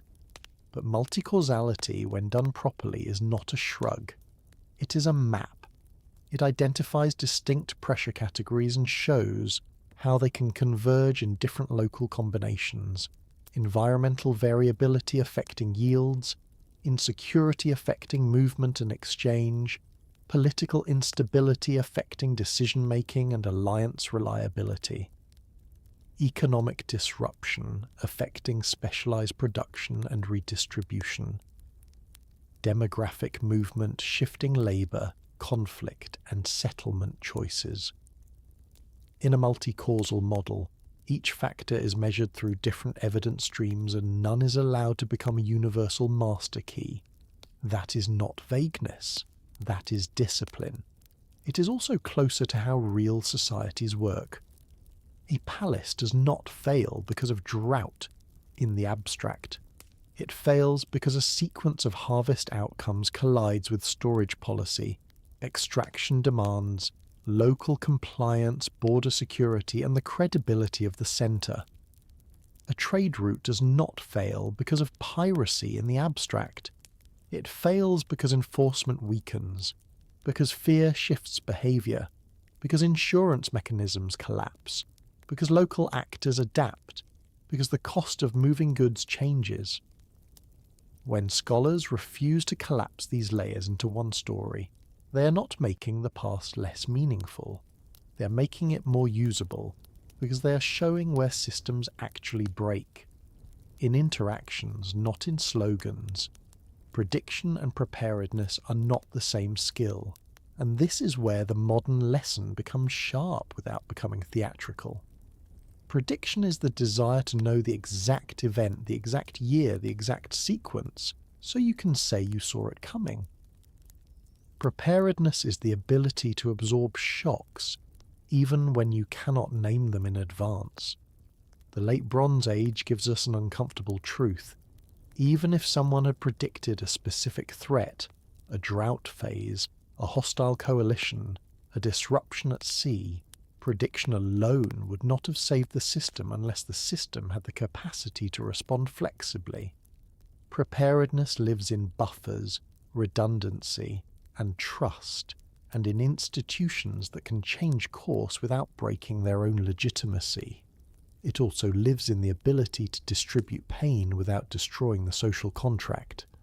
Prediction is intellectually satisfying. Preparedness is organisationally expensive. It requires storing extra grain even when it looks inefficient. It requires maintaining alternative routes even when one route is cheaper. It requires training people and paying for capacities that might never be used. It requires tolerating a little mess, because perfectly optimized systems often have no room to improvise. The Bronze Age system, for all its sophistication, appears to have been optimized for a world that stayed within familiar limits. When those limits shifted, the response was constrained by the very complexity that had once produced abundance. Humility belongs inside any serious historical lesson because the past does not exist to flatter us, it exists to correct us. The Bronze Age collapse is often used as a mirror for modern anxiety, and some of that is justified, because complex networks do share structural vulnerabilities across time. But humility means two things at once. First, we must be careful not to treat the collapse as a neat parable, as if it were designed to teach us. It was lived by people who did not volunteer to become an example. Second, we must be careful not to treat ourselves as exempt, as if modern technology has changed the underlying logic of dependence. Technology changes speed, scale, and visibility. It does not remove the need for coordination, for credible institutions, for trust, and for buffers. We do not know for certain which specific combination of pressures mattered most in each Late Bronze Age region, and that uncertainty is not a weakness. It is a reminder that complex failures resist single-point explanation. Humility is the refusal to pretend the past is simpler than it was. It's also the refusal to pretend we are wiser than we are. The most dangerous posture is confidence that we would have handled it. The evidence suggests humans handle collapse the way humans handle anything under stress, with a mix of ingenuity, denial, courage, selfishness, generosity, and improvisation all at once. Archaeology is the tool that turns catastrophe into usable knowledge, and it does this without shouting. It does it through patient inference. A collapse leaves debris, but archaeology does not simply collect debris. It reconstructs sequences. What changed first? What changed next? What persisted? What vanished? What was replaced? What was repurposed? It compares sites without forcing them into uniformity. It tests stories against layers and against materials that do not care what we want the story to be. It triangulates between settlement patterns, bioarchaeological stress markers, changing craft signatures, shifting exchange evidence, and the rise and fall of administrative behaviours. It also learns to respect absence as data without turning absence into a fantasy. When archives thin, archaeology does not declare the world ended. It looks for smaller handwriting in the dirt, a new hearth in an old room, a different style of pottery that suggests local production, a shift in animal bones that suggests altered diet, a change in fortification that suggests new threat perception, a pattern of abandonment that suggests corridor insecurity, a return of writing later in different forms that suggests new political organisation. In that way, archaeology functions like an after-action report written by the Earth itself. It cannot warn the Bronze Age in advance. It can warn us afterward, not with prophecy but with clarity about structure. The realization is the only one that stays true to the evidence and still matters beyond it. The warning is not that collapse will happen, but that dependence always has a price. That price is not paid every day, which is why dependence feels like strength. It is paid on the days when coordination fails, when buffers are exhausted, when trust thins, when small disruptions stop being local, and when complex systems discover that their greatest achievement, interconnection, is also the channel through which strain travels fastest. The Late Bronze Age collapse is not an omen that demands fear. It is a stress test that demands honesty. It shows that the question is not whether you can predict every shock. The question is whether your world is built to absorb shocks without turning them into cascades, and whether your institutions can keep belief alive long enough to adapt. Now we can hold the lesson without turning it into a disaster movie, and we can still let it land where it should, in the quiet recognition that a system is not real because it is impressive, but because it keeps working under pressure. Somewhere in the ancient ash, you can still feel the shape of a world that thought it would last. The same hands that built fragile networks then are the ones still building them now, only faster, farther, and with fewer margins, and with